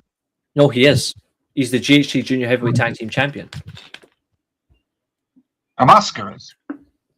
Yes. Isn't it Gallagher and No, Amakusa's a double champion. It's not. Yes. He is. He isn't because after this match, the tag team partner that is with Dagger wanted next, and he's a double champion. I'm sure it's it's just the tag. He is a double champ though, because they said that on commentary that he is a double champ. He's probably another promotion, but he's not the GHC Junior Heavyweight Champion because that's. He was holding it, but I know for a fact he's a double champion currently. But watch him take it more again. You know, they did say on commentary that he is currently a double champion. We need to go. Yeah, not in Noah. He's probably another champion in some other promotion. Yeah. But he's not the GHC Junior Tag Champion because that's Dagger and that young guy. They're losing that title soon, by the way, because their title reign's been awful. That young guy wants a mask next, doesn't he? Yes. That's who I was thinking about. That's Daiki. Yeah, Daiki, yeah. Daiki he's the one that's trying to become the double champion, sorry. That's who it was, yeah. Daiki challenged him for the title shot, and Daiki wants to be the double champion. It's not going to happen, though. It's not his time. He's a bit too young yet. Like he'll get beaten like 12 minutes. He'll have a good match, but I think he's a bit too young. He needs to be developed a bit more. Yeah. Being with Daiki will help him a bit. I'm just glad Takahashi's no longer the GHC Junior Heavyweight Champion because he was doing nothing with the belt anyway. Like, for the recent periods, he wasn't doing anything apart from that brilliant title defense that he had not too long ago. Like, what else has he really done? Nothing. So was that against Hayata, or was it? Yeah, against Hayata. Yeah. I'm surprised Yohei wasn't on this card. I'm not really. I'm not. I didn't expect him to be, just because of like commitments and other things in the background. Yeah, because he's in. I think he's in that freaking Triangle Gate tournament thing that's ongoing. I think. Yeah, which again, I don't see why he's in it in the first place. Main event though, this genuinely for 20+ minutes. In terms of main events you're going to see in Japan this year, or maybe across the globe, this is one of the most exciting main events, and it was on the first day of the year.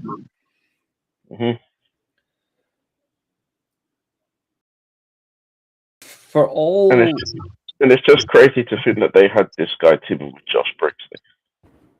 Absolutely, which is painful. There's one thing I like about this match, and I've said it before. I compared, and I still compare them to it. Team 2000X is the House of Torture of pro wrestling Noah. But what they have that House of Torture doesn't have is complete total likability. Everybody in Team 2000X is likable as a heel, whereas in House of Torture, only 3 or 4 members are likable as heels, Evil being the main one. Yeah, so Ozawa's like a freaking what can I say about Ozawa? What I said to him about him for a couple of weeks ago, that he's a charisma vacuum, I was gonna say. He has it all. And the only thing is though, is I thought Ozawa was going to come in and take the title off Inamura. I thought Inamura was just going to hold the title to Noah's New Year, and then he would drop it, and then we'll probably move on, and he might get a rematch, he'll lose it, then Ozawa will wrestle fucking Kaito again. Because that's just what Kaito does. But they didn't. They actually were brave. They made a good booking decision. And they stuck with Inamura as champion, and Inamura should hold the title to the summer and then drop it to Jack Morris or Ozawa. When Ozawa beats him one-on-one with no interference. I thought the match was great. I thought the timing was good. I thought the big referee spot was good. I thought the fact that Dragonbane did a top rope springboard drop kick on Alpha Wolf and the rest of Team 2000X to get rid of them. I generally liked everybody's involvement that ensured this match finished one-on-one. And then Inamura decided, I'm just going to do a big massive splash on Ozawa's leg to make sure he loses the match. It was good wrestling. It was well done. To cap off the second half of a great show, the first half was slightly mixed apart from one match. From the GHC National Championship match onwards, those 5 matches in a row, it was flawless. Yeah, it was a good. Just because of that alone, don't know about you guys, but I'm going to give Noah the New Year an 8.5 out of 10. That's good. I'd probably give it a same 8.5. We're going to do a lot more of that this year, except for the Royal Rumble. I mean, based on what you said about it being a show of two halves, I can't give it any more than a 7. It's fair. I think it's just because of they raised the bar in the second half is why I've put it to that. But if it had been sloppy in any other matches, I would have dropped it to 7. Would you say that Dragon Bean and Alpha Wolf was the best match out of the weekend of wrestling we've had, or would you not agree with that? No, not quite. It was a good match, but I don't think it was the best of the week. I think it's the best match within a 50-minute time bracket. I think it's the best match with story inside the match. I think the best match with a story inside the match was the Wrestle Kingdom main event, personally. But I would say maybe this was second or third. I really did like that Dragon Bane Alpha Wolf match. I certainly did. I also think New Japan are telling a story that AEW told that I also predicted, 2 years ago? Well, what was that? 2 years ago, I predicted that that AEW would do a story about a move. The whole Will Ospreay afraid to use the Tiger Driver. Yeah. And they did it. They actually ran that story where he did not use the Tiger Driver for God knows how long. But he executed it when he needed. Yes. Yeah, he overcame the fear. I think now, because now we're going to move on to Wrestle Kingdom, I think this year alone is going to be Takeshita versus the Boston Crab. Yeah, good shake, Reece, yeah. I think within this, Okada's going to absolutely go mental at him. Like, you lost the bloody Boston Crab Young Lions move in the main event of Wrestle Kingdom, and that's going to affect Takeshita, and that's going to affect the outcome of Takeshita versus Okada too, with the international title on the line. Exactly. And Takeshita's going to overcome Okada with winning the international title. That's exactly what I think. Because Okada's going to be an absolute bitch saying, "Oh, you lost to a Boston Crab, a Young Lions move in the main event of Wrestle Kingdom. Ha ha ha, you bitch," type of thing. But I think he needs to stop using that bitch. I think too many times. Yeah, I think it should become a rare thing now, but it won't. It won't. Moving on, Wrestle Kingdom. Just a quick thing. The Young Lions, just a quick one. The Young Lions did really well in that opening match. That's all I'm going to say. Yeah. And El Phantasmo, your title is going to Takeshita.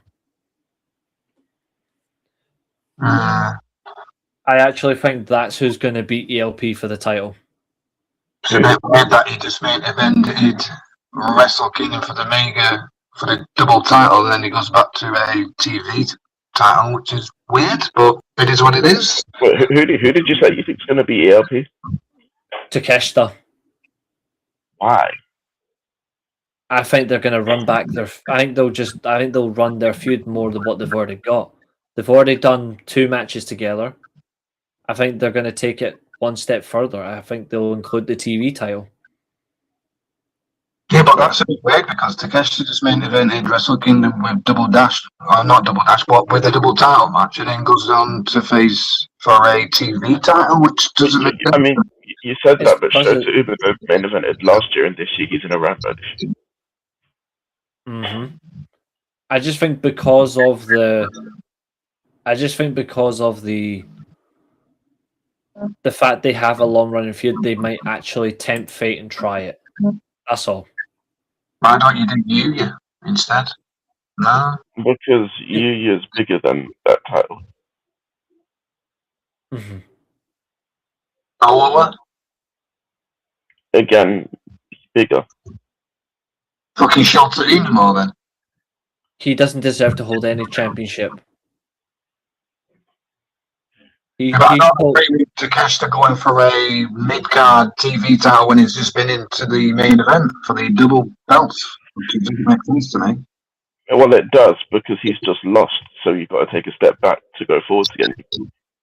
Yeah, does it mean you have to go for a mediocre title, though? It's not mediocre at all. That's just my opinion, isn't it? I just don't agree with Takeshi being in the main event and then going for a TV title, which is just there's logic behind it though. Yeah.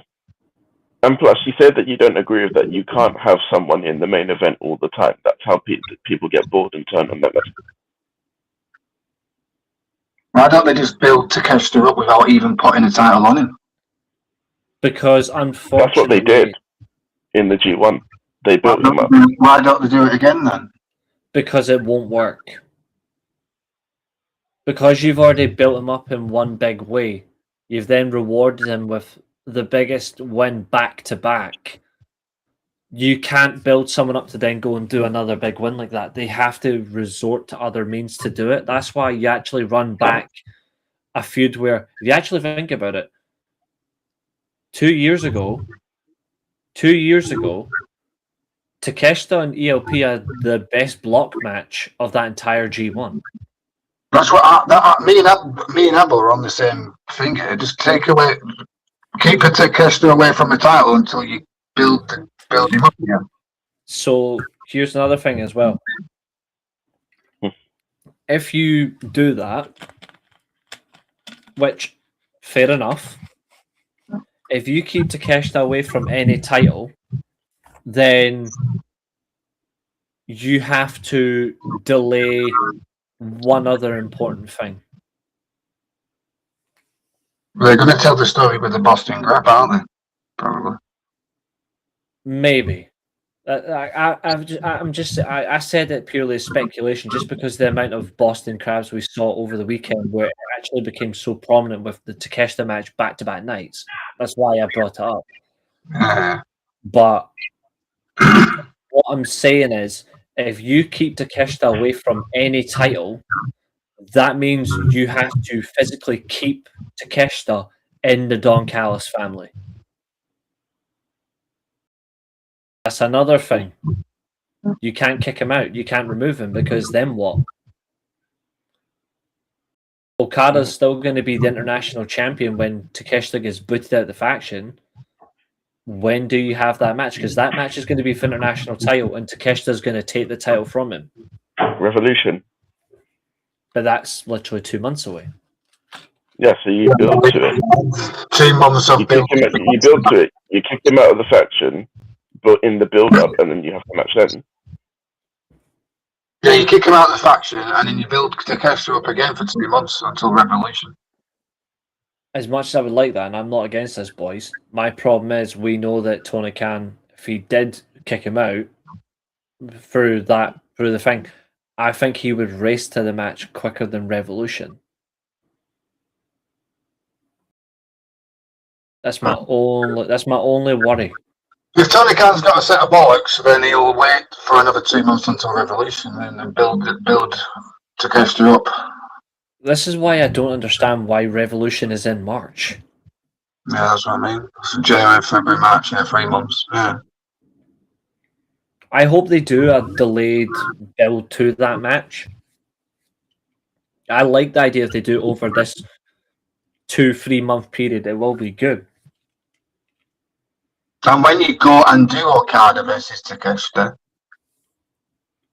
you tell the story of the Boston Crab in that match, because Okada's like, oh, you lost in the Wrestle Kingdom main event to a Boston Crab. Okada does the Boston Crab, and then Takeshita fights out of the Boston Crab.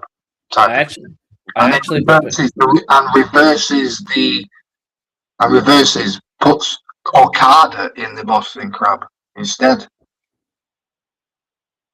I actually think there's an even better event to do that match. After Revolution. Oh, long after Revolution. I'm just thinking about it. There's one. All in? No, not All In. Forbidden Door? No. Double or Nothing? Not an AEW event. Is it a New Japan? I'm trying to think what it is. If they allowed it as a special, they should do the international title defended at the G1 Night 1 in Chicago. How many months is that? It's more than 3. That. That's what's the question that you're asking? What's the thought that you're having here? my thought about like if they were to do the Okada Takeshita match for the international title. In my opinion, they should do it in one of the best settings possible. You know that Takeshita's going to go and do the G1, so even before he gets to that start off, why not just do as a special match Takeshita versus Okada at the G1 Night 1 event in Chicago for the international title? Is that what I mean, beats Okada then? I don't know, but how's that going to work if Takeshita did G1? Only if he's not. I think he will be in it, but I'm just saying if he's not. Well, he will be because he won it, so he's got to defend it. I suppose you can always say I'm not going to do the first night. Unless you don't have him in the first night, though. Like if you don't have him in the opening block, you've got him in the second block. Or do you just do that event for title matches instead of the G1? Uh-huh. And then I also don't know why New Japan would do an AEW match at New Japan show. That doesn't make much sense either. Just for bringing in the talent, because you know they'll have a few talents on that. I'm just thinking it'd be such a new thing to see. But if not, then Revolution, if they do it Double or Nothing, I'm not against that either. Double or Nothing might actually be the wiser move, just because of the namesake. I don't know. Yeah, do it at Double or Nothing, because on the same card you do Takeshita overcoming Okada and you do Mercedes Moné finally winning the world title. Because she'll better career. Yeah. Which is what I've predicted for it, and I'm hoping it happens. Anyway, the Ramble. I'd love to know how they clocked that this was 20 minutes, because this thing bloody sparked quick. Like this, what's Kachima Taichi and Ishii's name called? Team 150. Well, Team 3000X want their name back. No. It's just a rib on 2000X, isn't it? No. They're called Team 150 because all 3 of them are ancient. Have they just added the age and just called them 150, isn't it? Yes. Okay. She will drop all her belts before then, Abel. Don't worry. This summer marks the 30th anniversary of the Pukester shocking heel turn at the beginning of the NWO. Can you believe it? Yes. It certainly can. He still sucks, but Hollywood Hogan is the best thing Hogan's ever done in his career. In his pointless career. I was 2-year-old when Hogan turned heel. Anyway, the Ramble, I'm going to be very honest. The winner was fun. I didn't like the match. No, me neither. It was too fast. It was boring. It was uneventful. Hartley Jackson winning the championship is disgusting. It's the equivalent of Stokely Hathaway winning a title. Like, it'd be nice to Hartley. He's all right. Nah, he's just bald and fat. At least we got Yo dressing up as Jano. I liked the fact that at least Rohoiwe Oiwa was rewarded with a championship. He has had a great 2025. He earned the championship. I just think they didn't need to win this. It doesn't make any sense. Whereas Bolton Oleg and Bishamon at least would have made sense because they actually like to work together and team together as a trio. Oh, they've got a name as well, like they called Bolton Isha. What are they called now? They just put their 2 names together. I'm just calling them Bishamon, like as a whole thing. I'm just sticking with Bishamon. Oh, I think it was called Baltimore or something like that. That sounds like a scary Pokemon. Yes, TMDK winning was a bad call. Yes, it was. Baltimore. But yeah, Tackler came out with Clark Connors, which was alright. It was crap. Mm-hmm. The whole thing was crap. This was the worst match on the show, besides the 10-man tag, which was even. It's a clusterfuck of a Rambo with trios, isn't it? It never works. Moving on, They should have been like a Rambo singles for the contendership for a world title, but that's just me, innit? That's pretty much what they do in the pre-shows. Mm. They didn't do it this year. Yeah, Up next was another wrong result. Syuri defeating Saya Kamatani by pinfall for the Strong and IWGP Women's Championships. This was a good match. It was perfect, but Jesus Christ, wrong result. Yeah, the year that Saya Kamatani had and not winning this is just ridiculous in my opinion, but it is what it is. At least she's still the Women of Stardom champion, or whatever they call it. At least she's still that, but Jesus Christ. Do you know what's funny? This was the equivalent of giving the Man United job to Sam Allardyce. You gave the Strong title to Syuri. Amari Gold talent beat a Stardom talent. Yep. That's what's worse. Yeah, that's what I mean. It's a shame. I'm not slagging them off, but if you work for Marigold, then you're complicit. You are complicit, and it's horrible. But she's a great wrestler. Your beef for Rossi Ogawa is fascinating.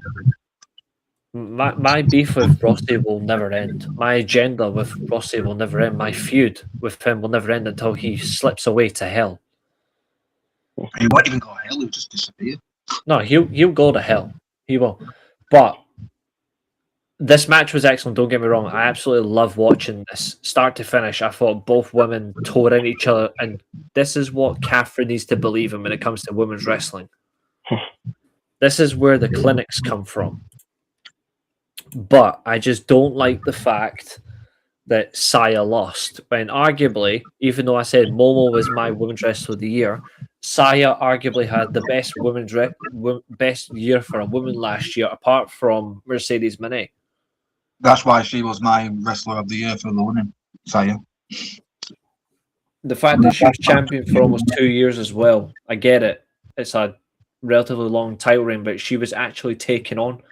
I have a feeling I know why Syuri won that match. And it was something that me and Josiah agreed with on the prediction show. Yeah. I think Saya opened her mouth too much with greatest respect.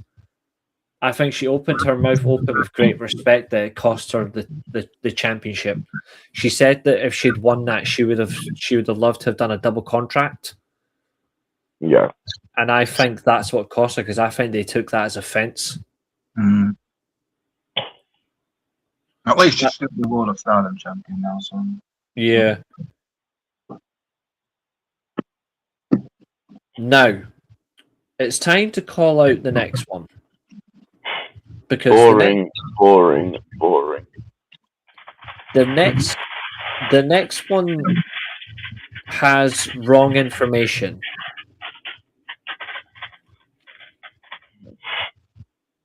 The next one says Bullet Club War Dogs and unaffiliated with Gedo.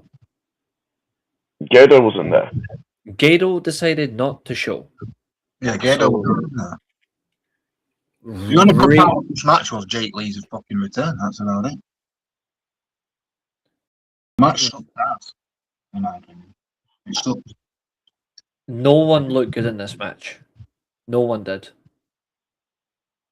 The moment apart from Dylan Maloney, he looked good in this match. Yeah. I think Jake Lee got the best salute in the business. Jake Lee did not look good. His entrance was, because the moment of him returning was good. He was crap in this match. But to be expected, he's been out for nearly 2 years. Exactly. Andrade didn't know his head from his arse. Great-O-Khan was stuck in La La Land. Hinare... Hinare, I can kind of give a pass to, because again, he's been out for a while. Yep. On the opposite flank, Gabe Kidd. He looked like he was drunk. He was definitely on the whiskey. Shingo, can't believe I'm saying this. Shingo looked like he was impersonating current Ric Flair. It looked like he didn't even know what he was doing. David Finlay. He just didn't look interested. He's mentally checked out, which scares me. David Finlay in this match thought, fuck it, I don't really give a shit what's happening in this match. Fuck it. Yeah. And Hiromu Takahashi was... He tried, but... He's accepted his own fate. He's accepted he's the Derby County of 2026. And he took the pinfall. Yeah. Again. The match was awful. Like I said, Driller Maloney was the only one that looked somewhat decent in this match. Exactly. He was the debate of who's actually running the United Empire. Rather than going through that again. No, because we're not doing that yet. We're not, because all you did was slag off Callum. Yeah. We're not having Callum. We're not having Callum slander on this show. I just think I'm going to put this out there. Callum Newman's really good in the ring, but I think he just needs a character. And don't give to me that he does have a character. So you saying that he turned heel as a character then? He turned heel and adopted a more aggressive approach to who he is. He actually declared himself the Prince of the Empire. Like, that's his character. His character is basically if you look at the David Finlay as the Savage King, right? Callum Newman is basically becoming that. That's his character. He is becoming everything that David Finlay is, but he wants to be better in spite of him. But he can't be because he just can't. He can't be, but that is his character. That's what he doesn't. That's what I said. Yeah, that is his character. He's trying to be something that he can't be, but he doesn't realize it. Exactly. Which is why somebody we're going to get into later is here to kind of sort him out. Absolutely, and that's what's so good. If he proves me wrong, then yeah, but my opinion's still there. He's good in the ring, but he needs a little bit more. Just a little bit more. He's really good in the ring, but he just needs that more. Needs more character. He said he's got character, but I want more.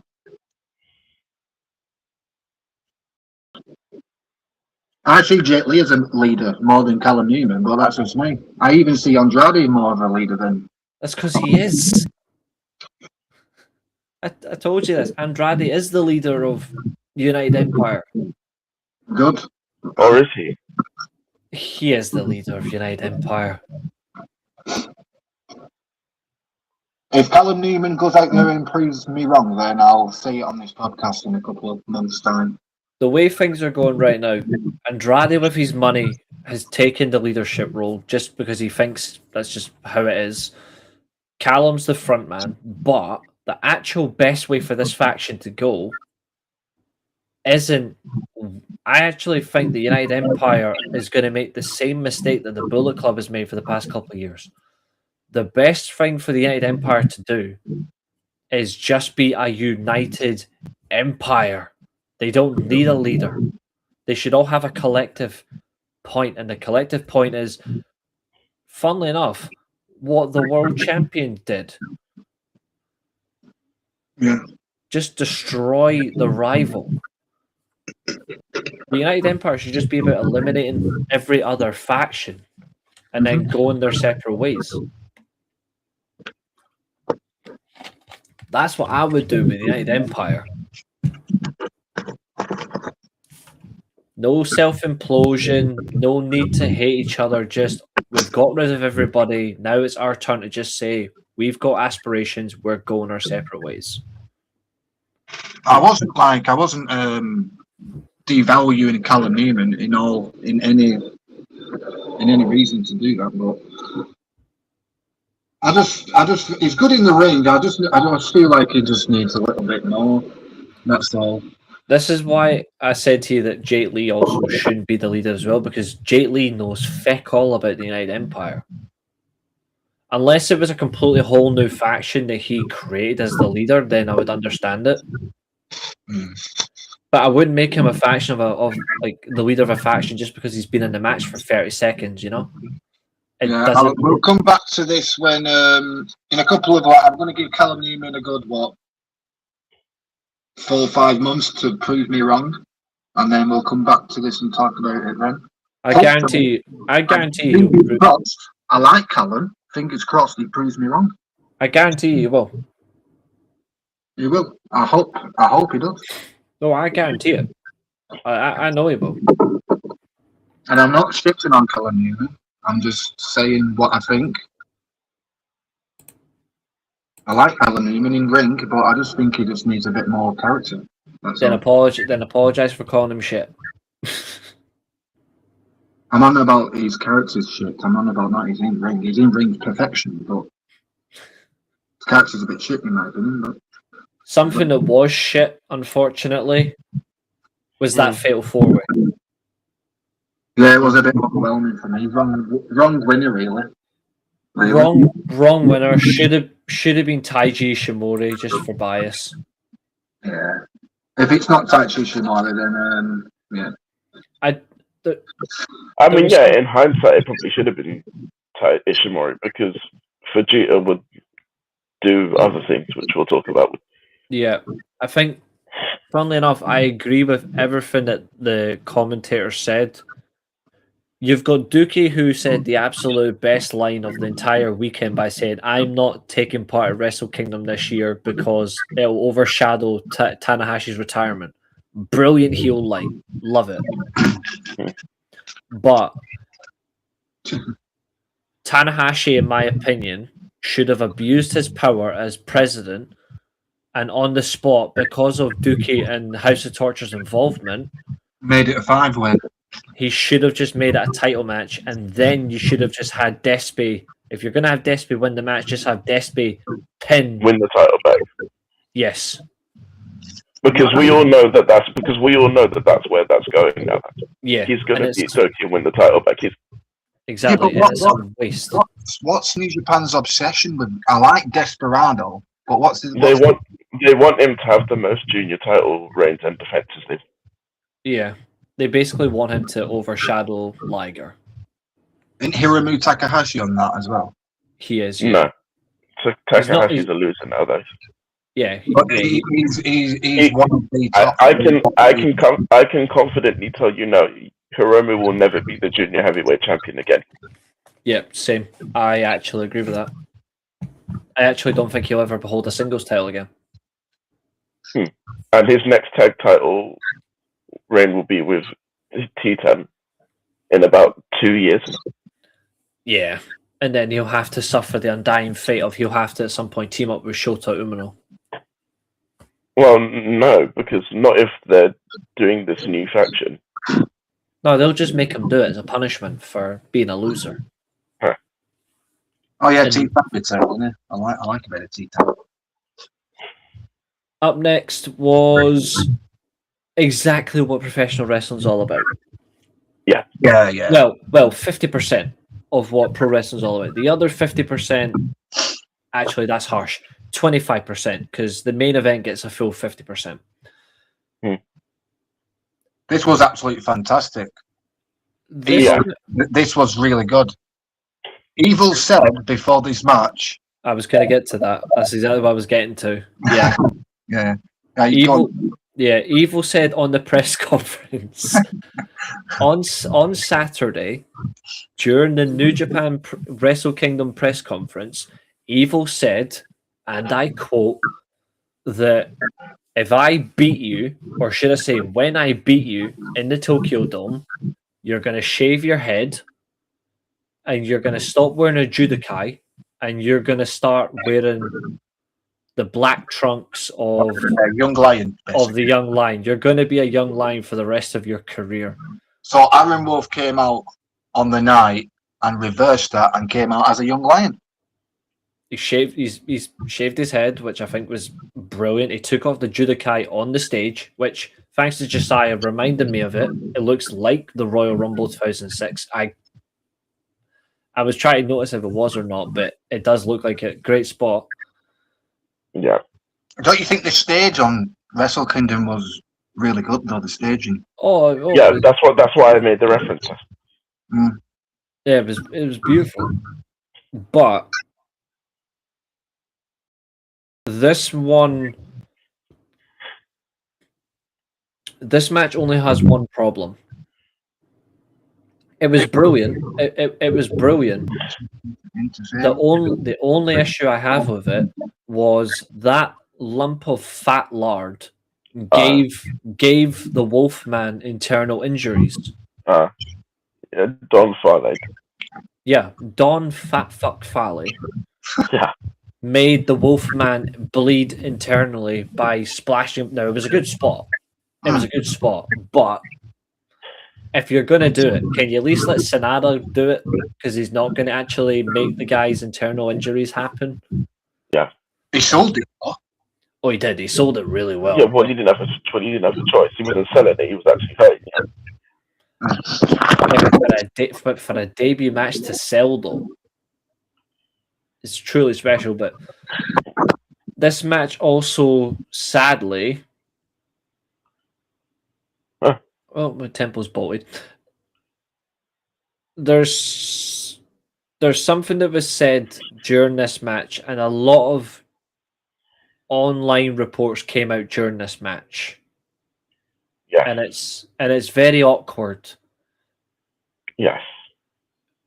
The commentators said on this match, and I quote, that the one true Sinatruth, his entire look for this match is because his contract expires on January 31st, and he is potentially leaving New Japan at the end of the month. Yeah. I am gutted by that. Right, what's that, guys? I dipped out again for some reason. The English commentators confirmed during this match that Sanada's look for this at ringside is because his contract expires at the end of the month. Sanada has accepted this, and there's a high probability that Sanada is leaving New Japan January 31st. Well, that's got him. My only thing is, though, is where does he go? Because I actually don't know. I mean, from what I've seen is, it seems that in his backstage comments that he's mentioned that he's taking some time away from wrestling in general. Do you think he's injured or he's just burnt out? Probably bad. I think that might be it. Yeah. Because I hope so. Because you also have to consider last year Evil also after Wrestle Kingdom also said that he was leaving and then he came back. Yeah. Don't forget when Sanada was world champion, he was working pretty much every single show, so he's probably burned out. And he was also injured for a lot of that. And he was in the US. He did an AEW show and he did a TNA show. He did the TNA pay-per-view against Jake something. Yeah. Which for him for about 15-20 minutes was actually a good match, but he was exhausted. You could tell he was exhausted about halfway through. What did you think about Aaron Wolf's performance in this? Brilliant. Really good. My only thing is, though, and this is not his fault, when he did the judo hip tosses, either he tried to get himself in the right position, but because he's quite a stocky lad, which again actually makes him much more unique, makes him much more imposing. I think because he's quite a stocky lad, I think the House of Torture faction did not know how to take those moves, and they struggled with it. Well, Don Farley doesn't know how to take anything because he's fat. Well, I'm excluding fat fuck because everybody knows that. But I mean the rest of them, even Sanada. Sanada took it, and Sanada looked horrible. Yeah. Again, you can also say that Ren Narita always looks horrible. So you can also. Oh, Ren Narita is a foregone conclusion, my friend. I mean, the guy tried to smack he tried to smack the Wolfman with his little wooden stick because he's not got anything between his legs, and we saw what happened. But, do you know who Aaron Wolf reminds me of? I think I put it in the Discord chat. Yeah. Nabu Takahashi or something. He used to be former neverweight champion. He's retired now. He used to work a lot in New Japan. I see it. He gives me that vibe. I'm just glad you didn't say someone else. Well, who did you think I was going to say? I can't say his name. Yeah. The person who shall not be named. Yes. I can't say his name. The former Intercontinental Champion who beat Kenny Omega in a ladder match. Yes. Yeah, that guy, yeah. No, definitely not him, no. Absolutely no. Not him, no.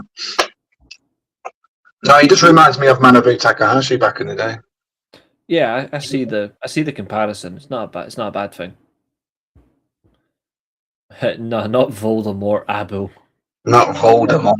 But to be fair, he does have a bald head like Voldemort. I wonder who we'll face next.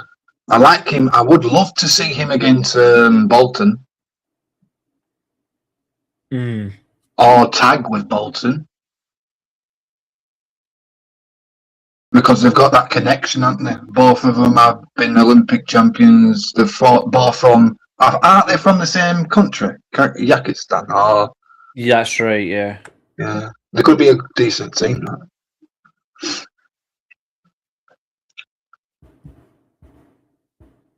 right? All in all, the match was very good. I was very, very impressed. Yeah, I really enjoyed it. Fundamentally, it was a good match to watch. As was the next one. Yeah, this match was freaking ridiculously good. Apart from the spanner on commentary. Mm-hmm. Is that the what? Is it? What? Which one? The big chubby one, or the guys with the glasses? No, listen to Rocky Romero in the main event. Oh yeah, the main event. Yeah. But overall, I really liked the next one. The next match was so good, and yes, Abu Suji, thank you. They went with the right choice. Did you see Takeshita's attire? Yeah. Did you see him wearing Nakamura's what you call it? He said it wasn't. I said it was. He said it wasn't, but it wasn't Nakamura's, but it was to represent people who couldn't be there. But it wasn't Nakamura specifically. But the armband type thing.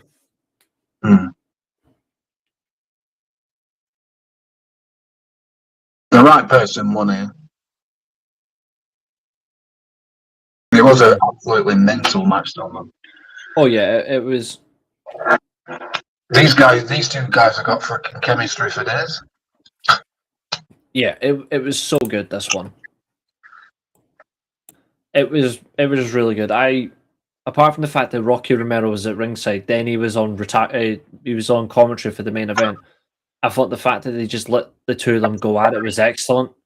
I thought this match didn't feel like less than 30 minutes. It felt like, in a good way, it felt like a 45-minute match. Yeah, the best spot in this match was when they was in the corner and they was going to go for their signature moves, but they went in reverse order. Takeshita did the spear, and then Tsuji did the running, what's it called, the knee strike thing, what Takeshita does. Yeah. That Yeah, I like the Alpha Blast. Yeah. But the Gene Blast, yeah, Alpha Blast. So the Alpha Blast just because that was Takeshita's, but I like the Gene Blaster that Tsuji hit on Takeshita, whilst Takeshita was pretty much in midair. Yeah, that was mint, that one. It's just the way he caught him, and that, like I said about Gabe Kidd versus Omega, like when we did the end of the year award show, I said that for the longest time, Tsuji versus Takeshita was my match of the year for 2025 until Takeshita had that absolute masterclass with Zack Sabre Jr. in the G1 block matches. Yota Tsuji versus Takeshita is my match of the year on a whole level, whereas the main event is the sentimental one. Yeah. But for the longest time, how do you top that winner takes all title match? How do you top it? I don't know. I don't think it will be topped. Do you think? Yeah, you can't. And that says a lot about the landscape of New Japan. Mm-hmm. But Josiah, what did you think about that title match? I thought that it was a very good title match. Obviously, glad that they actually came to the right decision with the winner. Mm-hmm. I think the pacing of the match was very good. The only issue that I had was the whole submission thing. I didn't like that. I actually liked the ending to the match where Tsuji tapped out Takeshita with the Boston Crab, where technically the story between this match and the ending was Tsuji was telling the story where he came up as a young lion and he used the Boston Crab to tap out someone to win the big one, basically. He went from his roots. He came from his roots to actually win a match from his own roots, as they say. No guess. I think it was more interesting that he used it on the so-called outsider who was getting the big positive reactions as well. Yeah, that's right. And this will dabble onto the old Okada Takeshita feud now, because Okada's going to say, like, God, Takeshita tapped out to a Boston Crab, a young lion's move in the main event of Wrestle Kingdom, and all that stuff now, aren't it? Yeah. But that main event, two things happened I said it was going to happen. Over 30 minutes, and Tanahashi would go move for move. And he did all the Three Musketeers moves. He did the Kinshasa. He did the Shibata. He did pretty much everything in there. He actually did the he did the did he do the Shibata move? Yeah, he did the Shibata move, and then the Kinshasa, and then he went up top to do the I-5 floor, didn't he? Yes, he did the Kinshasa, the PK, and the high fly flow. And Okada still kicked out. Yeah. The amount of rainmakers that Tanahashi ate, though. That man had a Thanksgiving feast. He had a Christmas dinner. And Easter eggs. And Gedo was also there. And Gedo was there too. In his own attire. For some reason. I just love, though, that Okada was in the Chaos colours. Yeah, that's even though the faction no longer exists because he left you. Yeah. But it's a memory. It's a moment, isn't it? As they said. Mm-hmm. Yeah. And then following that, we get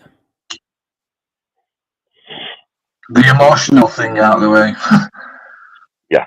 With all the old guard coming out. Yeah. Who came out first? Jay White. Yes. Which people were that actually popped me. There were some people who were not happy about that. Why? And they can cry about it. There was people crying about it because they said they had nothing to do with it.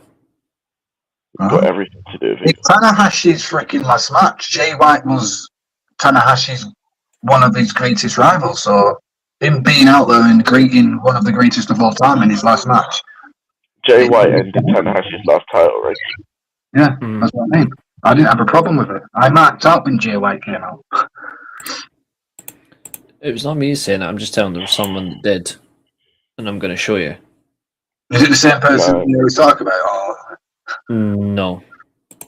I got some people was on freaking X saying that Shinsuke Nakamura and some other people should have gone to his last match, and I was like, Nakamura is contracted to WWE. WWE are petty and they won't allow that. Exactly. Nakamura went out of his way to do an Instagram post, and it was a pretty nice, long, paragraphic message to Tanahashi. To be fair, I did tell you about that. I did tell you about the Nakamura thing. Same with AJ Styles. He did one on Instagram. Tama Tonga and the Gorillas of Destiny did one. Even John Cena did one.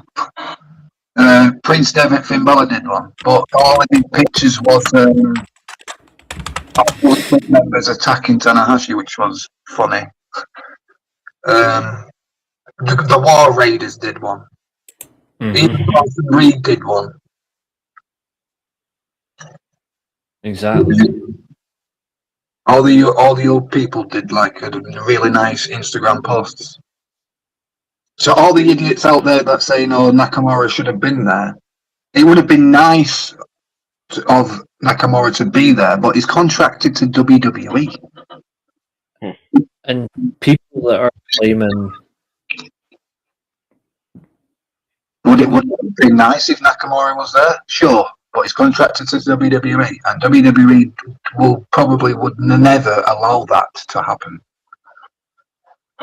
The closest thing that Nakamura's got to go back to Japan is probably Noah. What I don't get as well is why people claim that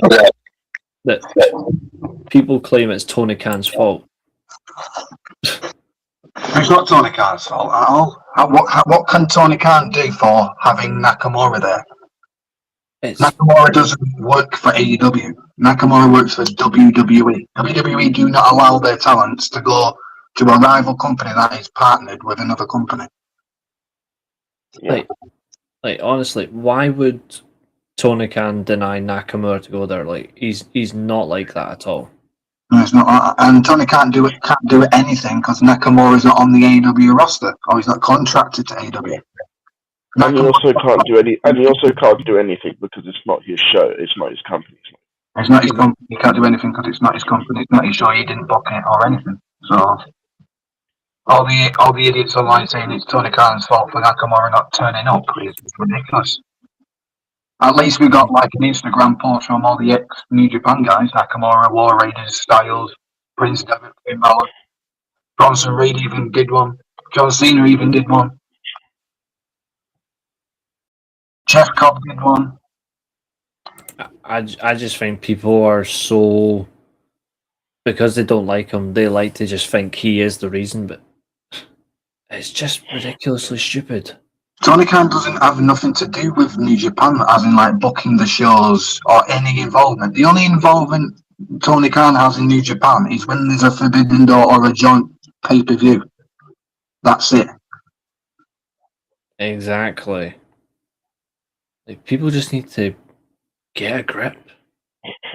Yeah.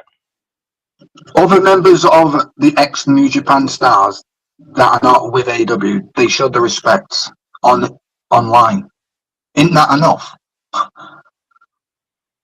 It would have been nice if Nakamura was there, but obviously he can't because he's contracted to a freaking company that he's not allowed to go to New Japan because New Japan's partnered with AEW. WWE and AEW are quote-unquote rivals. So you can't do that, can you? And like I said earlier on, Nakamura said he would have quit WWE to go to that show. So why didn't he? That's what I mean. That's what I think. WWE should have made an extension for Nakamura. Yeah, but I agree with that, Abel. But you know what WWE's like? They are kind of petty sometimes. The only time that a WWE talent can go to Japan is probably nowhere. That's it. I agree. It was nice. The retirement was nice. All the ex-New Japan stars that was there that are not in WWE went there. Like Ospreay, Shibata, Kenny Omega, even Ibushi went there, and he's looking like his foot. Yeah. He walked all the way down from the ramp to get in the ring, and his freaking legs. Fuck! Did you see him limping? Yeah, he is the. Yeah, and he still got there quicker than Naito. Yeah, he still got there quicker than bloody Naito did. Because I actually like what Naito did. I mean, to be fair, you know why he was there the ring quicker? Because so much pain. He's got to get there quicker. Yeah. At least Ibushi went down there. I feel sorry for Ibushi because He's an actually really good wrestler, but his injuries just fucking.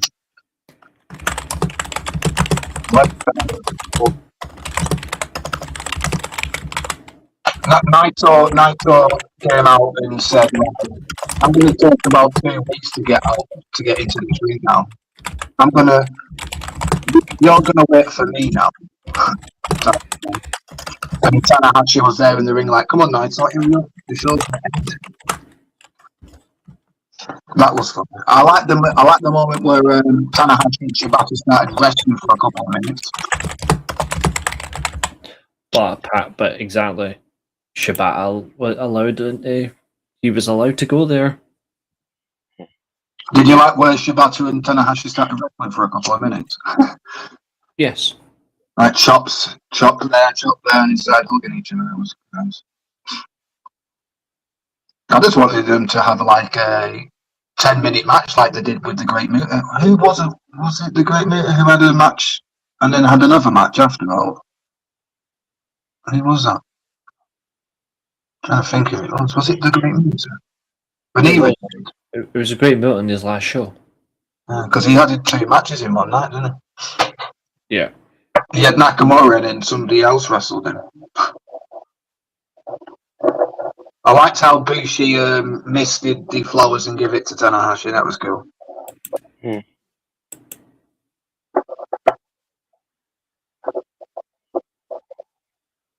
Jay White came out and paid his respects. He's obviously a heel, and he was a babyface for one night. Well, he's not a heel now. Well, he's not a heel now, but he's not a heel anymore now. He was a heel when he was wrestling Tanahashi. Yeah.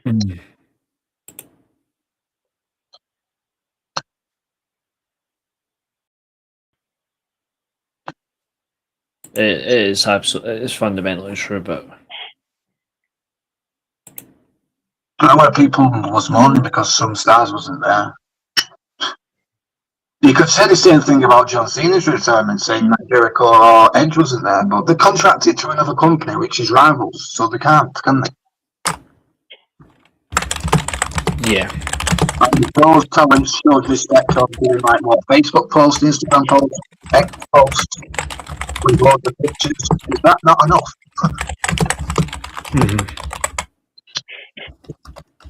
It's never enough. You should know this by now. Yeah, that's what I mean. I don't see it. He did say they're never happy with anything. There could be a little piece of paper on the ring and there's shit about that as well. Yeah. Oh my god, there's a little piece of paper in the ring. Why is it doing there? They're probably shit about that as well. Oh, of course they did. I'm trying to find that person who was in tears. Where is it?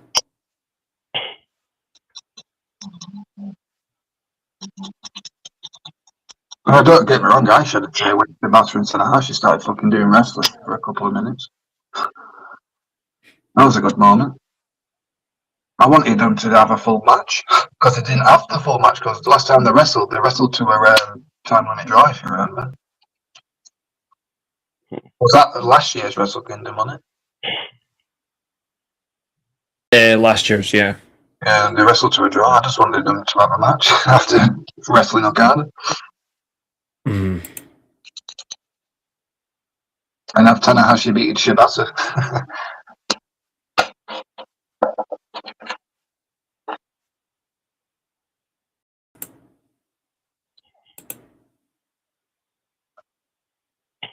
I think this was one of my favourite retirements anyway. One of my favourites. Mm-hmm. Sting's up there with one of my favourites. Sting, Tanahashi.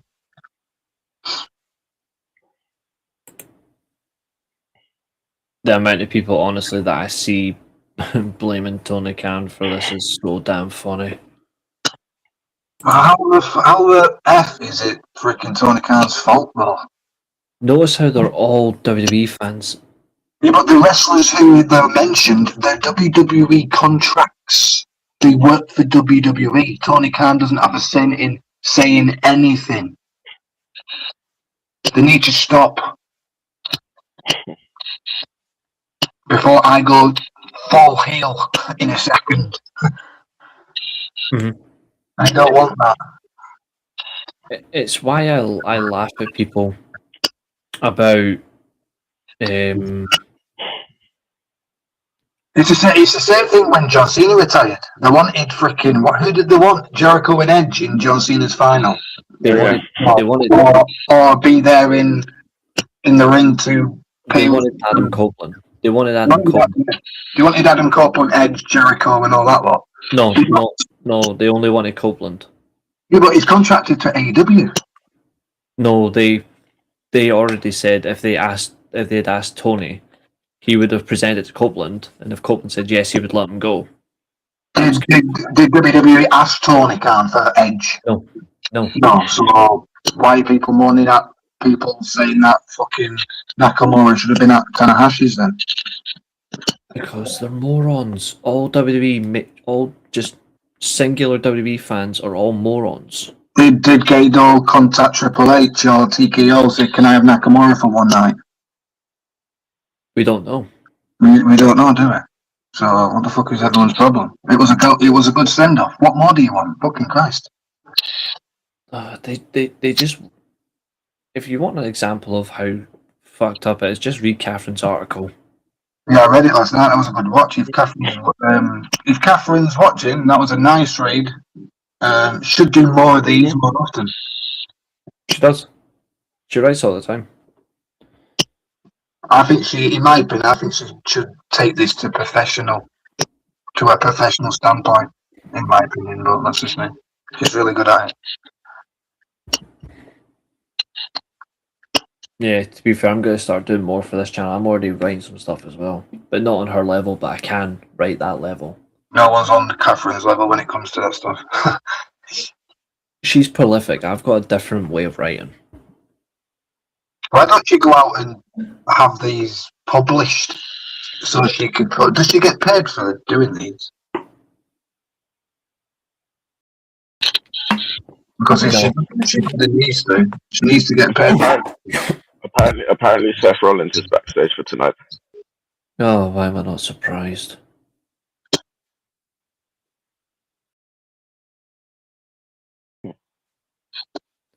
But yeah, Wrestle Kingdom as a whole. Am I wrong what I've just said about all the Nakamura shit, or what? Am I possibly like 100% accurate on that? Or what? No, you're right, because I agree. It's pretty much what I've said. It's what I've. What about you, Josiah? Yeah, pretty much. And everyone in the chat, does everyone agree with my standpoint? That Nakamura is a WWE contracted superstar. Tony Khan can't do anything about it. It's not his job. Nakamura is not an AEW guy. He's a WWE talent. I think the most important thing is it doesn't matter what promotion Nakamura works for. I think Nakamura simply just didn't want to be there. Or did WWE stop him doing it? You never know what goes back in backstage. I mean, no, they couldn't have stopped him from doing it because, like he said he would have quit. Exactly. That's why I reiterate. He said he would. I would have asked Triple H, can I go and pay tributes to one of my friends, please? He's my best friend. Well, Nakamura's best friend in wrestling, probably Tanahashi, probably. I bet. Like I was saying. Well, one of his best friends is Nakamura's best friend in wrestling, probably Prince Devitt, probably. I think it is anyway. Yeah, but like I said, he said that if they didn't allow him to go, he would just quit WWE. I would have quit WWE if he didn't let me go and see my best friend's fucking retirement. Yeah, but since they didn't, he's only got himself to blame. Yeah. Nakamura's not doing fuck all in WWE, so I don't know why he's there anyway. Because he's there for just the money. Anyway, Josiah, I'm going to let you run this one. Okay. So this first match was essentially a whole load of nothing. Yeah. Until the end of the show, which we'll get into. Right, are we on the dash now, guys? Yeah. All right, let's go. Go on, Jason. Again, this second match was just a complete waste of time because Rocky Romero was in the match and no one was to see him do anything. The third match with Bolton Oleg and Bishamon against House of Torture, this was where we kind of knew for sure that Sonata is leaving for a bit, at least. And again, it's just typical House of Torture stuff, which we all come to expect at this point. This show was similar to the Noah show in the sense that this was really quite a boring first half, but then really picked up towards the second half of the show. Towards the end, yeah, because this is where you get the first major development of the show, where you get the United Empire with Andrade, Akira, and Jacob Austin Young, with Hiromu, Clark Connors, and Gabe Kidd. This match was pretty.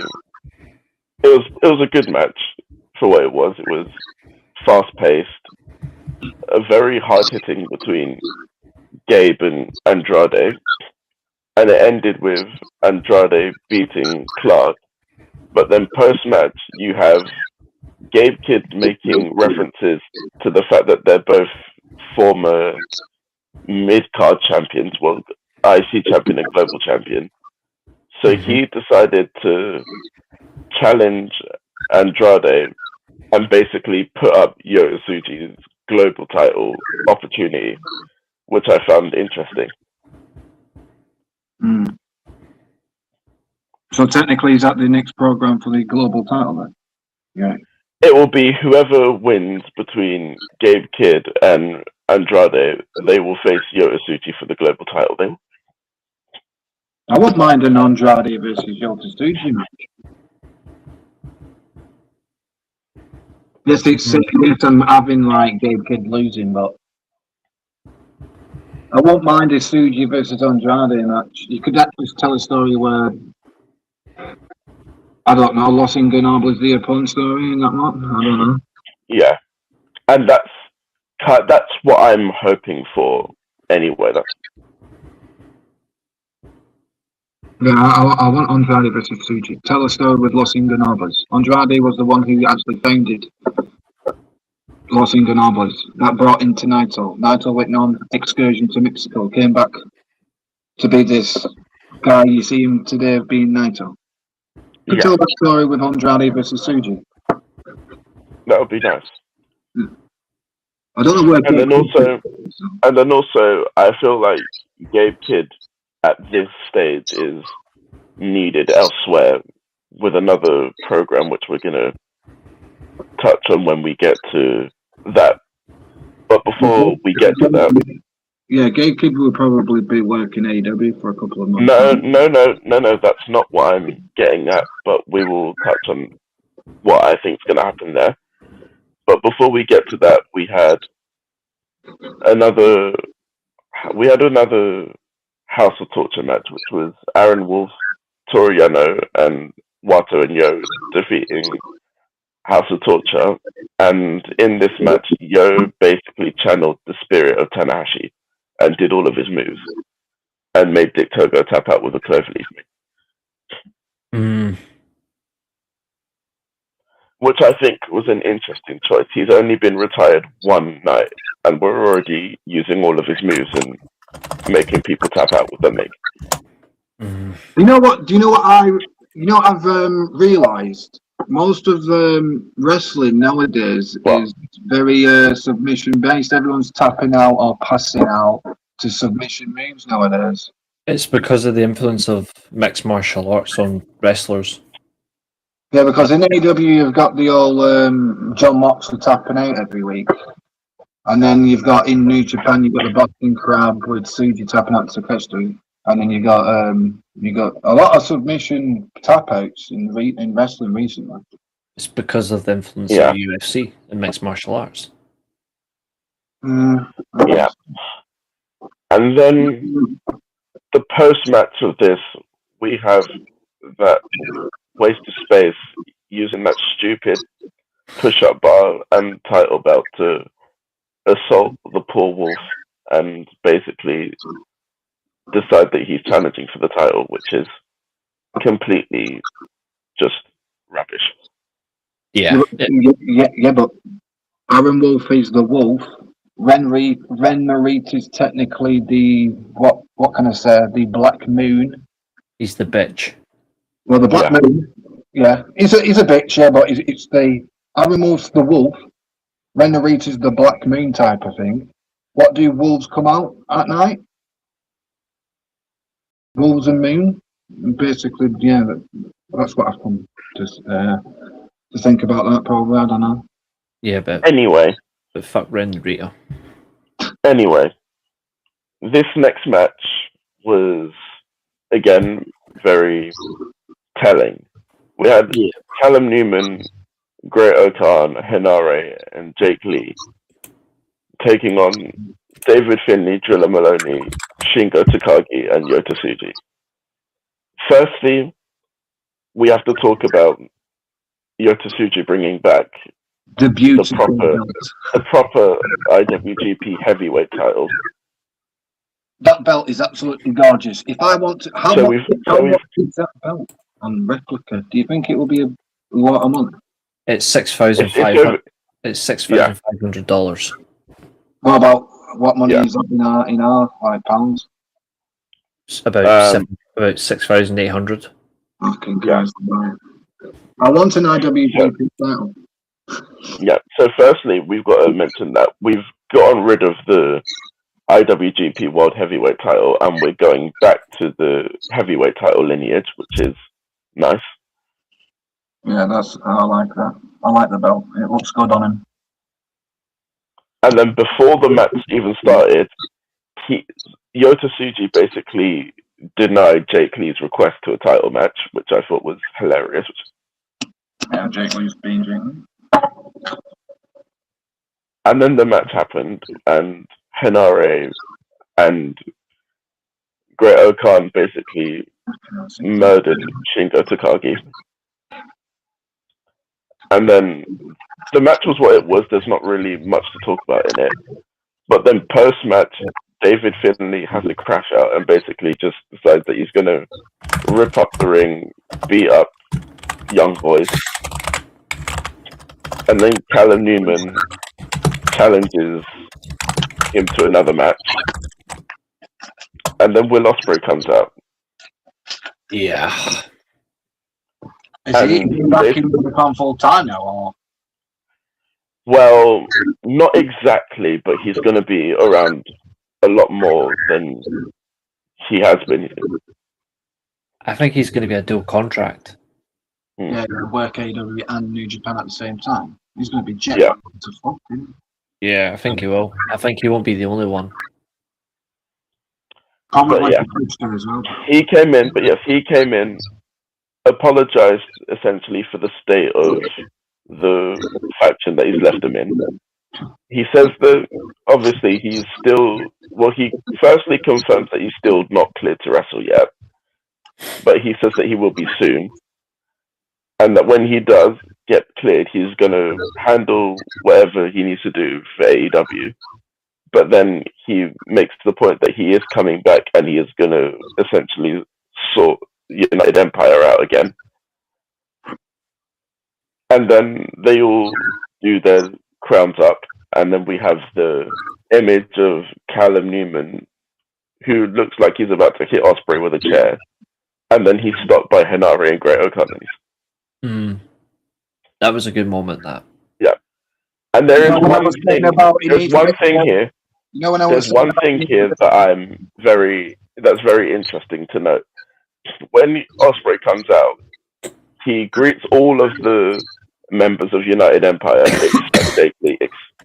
Like he basically just disregards him and acts like he's not that huge. You know when I was saying about Callum Newman's personality needs more? That's what I wanted from new Callum Newman on New Year's Dash. when Will Ospreay was doing all the crime stuff, when I was saying about character development for Callum Newman, I wanted Callum Newman to hit him with that fucking jet and say, "This is my United Empire now, not yours. I'm taking over the ranks." That's what I wanted. But he didn't do that. Maybe he could. We might see it in the future. You never know. But that's what I wanted. Yeah, I think it's good to delay that. Yeah. Especially as it doesn't make any sense to do it now that Ospreay can't do anything because, like you said, he's not able to. He's not. Mm. And then it's obviously not part of the show itself, but backstage, while all of this was happening, what we were led to believe unaffiliates and the War Dogs had a promo segment where Yota Tsuji basically has decided to end this collaboration, and the unaffiliates are now known as the let me see what they're called. Unbound Company. The Unbound Company. So essentially what's happening here is, contrary to what it seemed and what many knee-jerk fans have speculated, it's not that they're all joining as this unbounded company. It's essentially that the unaffiliates are splitting, well, not splitting because they were never officially members, but they're basically ending their association with the War Dogs and going off to do their own thing as they were before. Bullet Club was fucking dead. Yeah, but now just officially they're still technically, well, they're not unaffiliated anymore, but they have their own stable again now. But they are unbound by the rules of New Japan. Yeah, because me and Reece was in the Discord thinking that Bullet Club's dead, isn't it? I was like, what the fuck? I actually think this is good for them, because I think they will be the end of Bullet Club, in a way. Like the current version. So technically the unaffiliated has got a renamed stable that's separate to the War Dogs, so they're not working together anymore. They're going separate ways. Yes. Yeah. From what it seems like, they're going their separate ways, but there's no kind of bad blood or beef between them, because it seems that Driller and Shingo going forward are still going to be a tag team. So for example, if for example one faction needs help because they're getting absolutely destroyed by one said faction, they'll come join together again and and fight together. Not now. No. Not now, but it seems like that is still like a potential possibility, because as we said, there's no like issues between them. It's just that they're ready to go off and do their own thing now that Tsuji's champion. He's got all of these duties that he needs. He can't really be associating himself in other factions' beefs, I guess. Are we still getting the Driller Shingo tag though? Yes, it does seem like going forward they are going to be a tag team. It does. Oh, that's good then. So that will kind of represent the bond that's still kind of there, without them being associated with each other.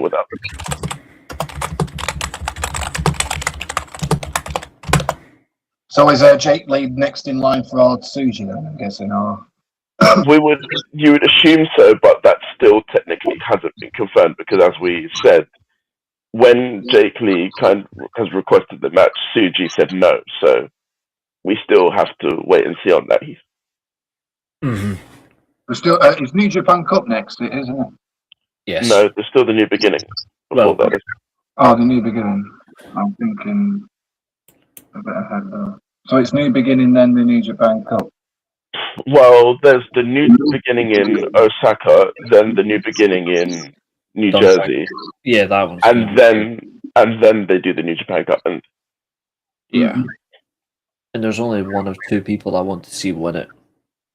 And I'm pretty sure, based on what's happened here, we can safely say that David Finlay won't be winning the New Japan Cup this year.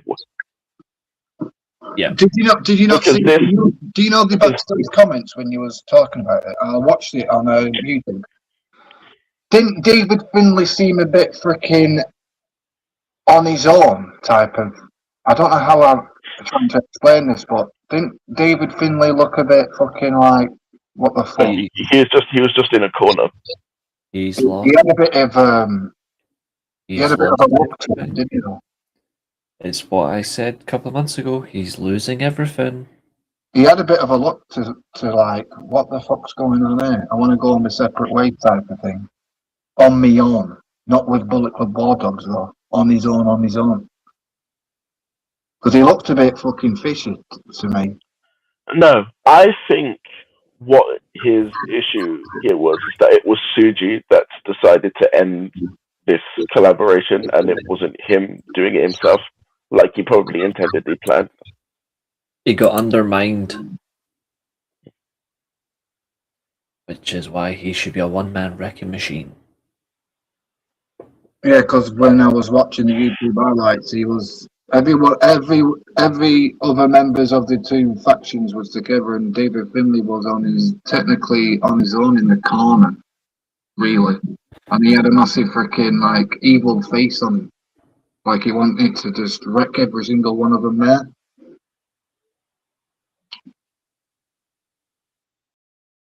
It will definitely be something to keep an eye out on. Because he did look a bit fucking pissed off on the backstage comments. Mm. He was giving everyone the freaking evil look as well, if you look. Yeah.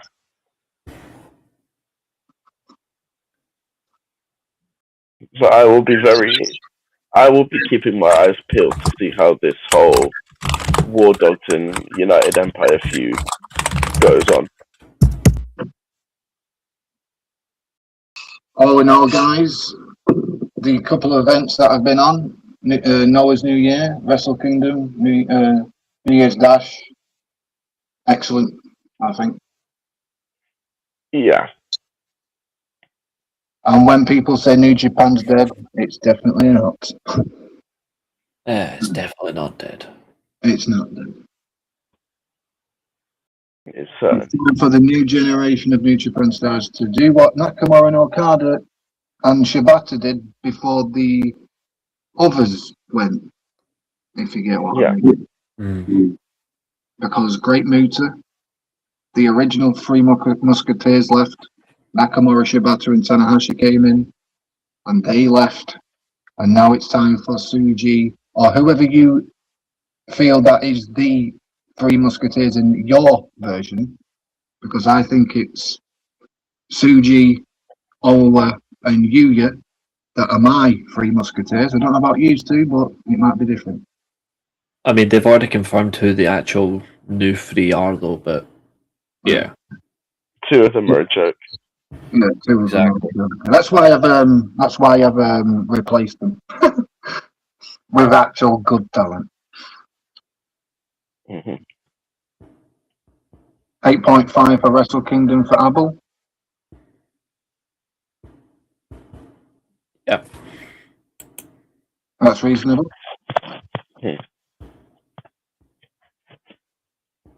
I'd probably give Pro Wrestling Noah an 8. Yeah. I'd probably give New Year's Dash 7.5.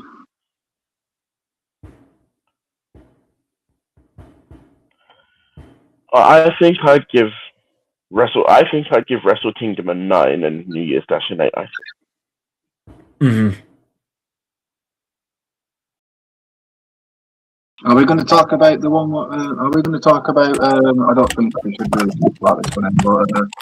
Maya Finami just won the GHB Women's title. She did, yeah. She's the first ever woman to win the IWGP and GHC titles. Mm-hmm.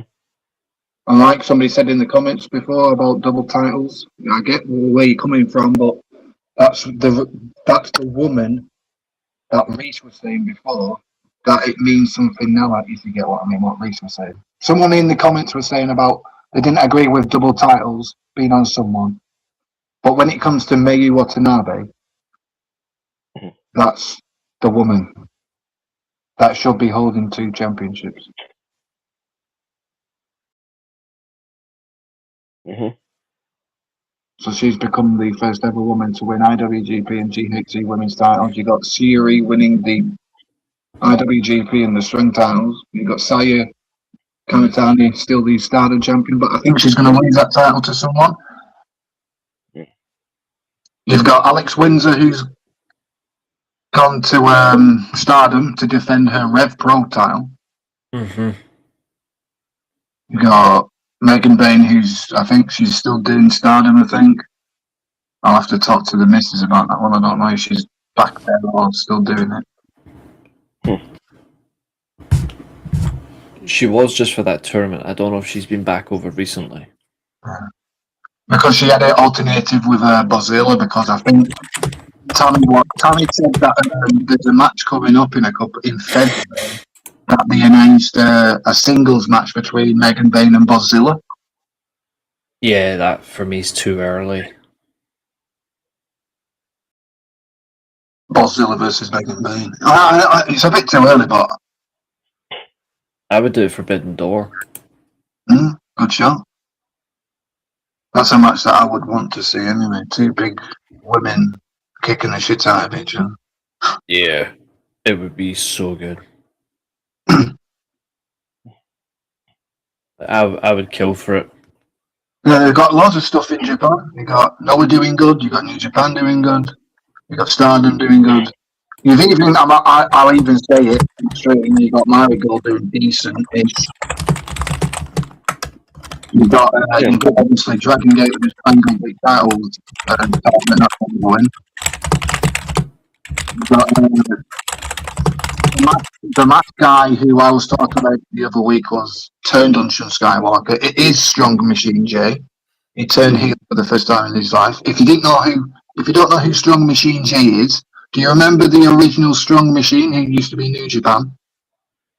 Yeah. That's his dad. Strong Machine J, that's his dad. Mm-hmm. He just turned heel on Shun Skywalker. Bastard. It was the right thing to do. Yeah. Because I think they're going with Shun Skywalker turning proper babyface now. Yeah. Seems that way, yes. Gents, we've been live 3 hours 7 minutes. It's worth it though. Yeah, it is. I think we did a good job, to be fair. Mm-hmm. Yeah. Do you have any final comments before we depart for the evening? New Japan looks like it's going to have a great year, and you should all be excited for it because we are all here. I think Japanese wrestling is going to be better than American wrestling, in my opinion. You got Noah, you got New Japan, Dragon Gate, All Japan, you got Stardom, Marigold. Gleet are doing some good stuff because TJP's just won the major title over there. What am I looking for? I'm surprised that TJP didn't appear, with the United Empire. Yep. But he's working Gleet at the minute and he's the main champion over there now. He beat El Lindemann for the title. There we go, that's how we're finishing. Yep. Yeah. We're going to finish with that. Thank you, Tanahashi. Thank you. Yep. Bless retirement. And Abel, where is it? That comment there's spot on. Come on, hurry up. Yeah. Hurry up. I want this on stream. Yeah. Absolutely, Correct. Abel. Spot on. They're in the right hands. He's in the right hands. Yep. Ladies and gentlemen, thank you for tuning in. We'll be back tomorrow for the just random go live show, which I'll be doing. So tune in for that. And we'll talk anything. We don't have to talk wrestling, but if you want to talk wrestling, you can certainly ask a few things. But in the meantime, it'll just be a fun interaction stream. 7:30 p.m. tomorrow. So goodbye, good night. Like, share, and subscribe. Subscribe to TemplePlays. And we'll see you on the other side. Good night. Bang. And today, our time comes to an end. This has been another exciting stream. Thank you very much for watching. And also, remember, if you get cracked over the head with a steel chair, you're not going to get a concussion. You're just going to come back here. Goodbye.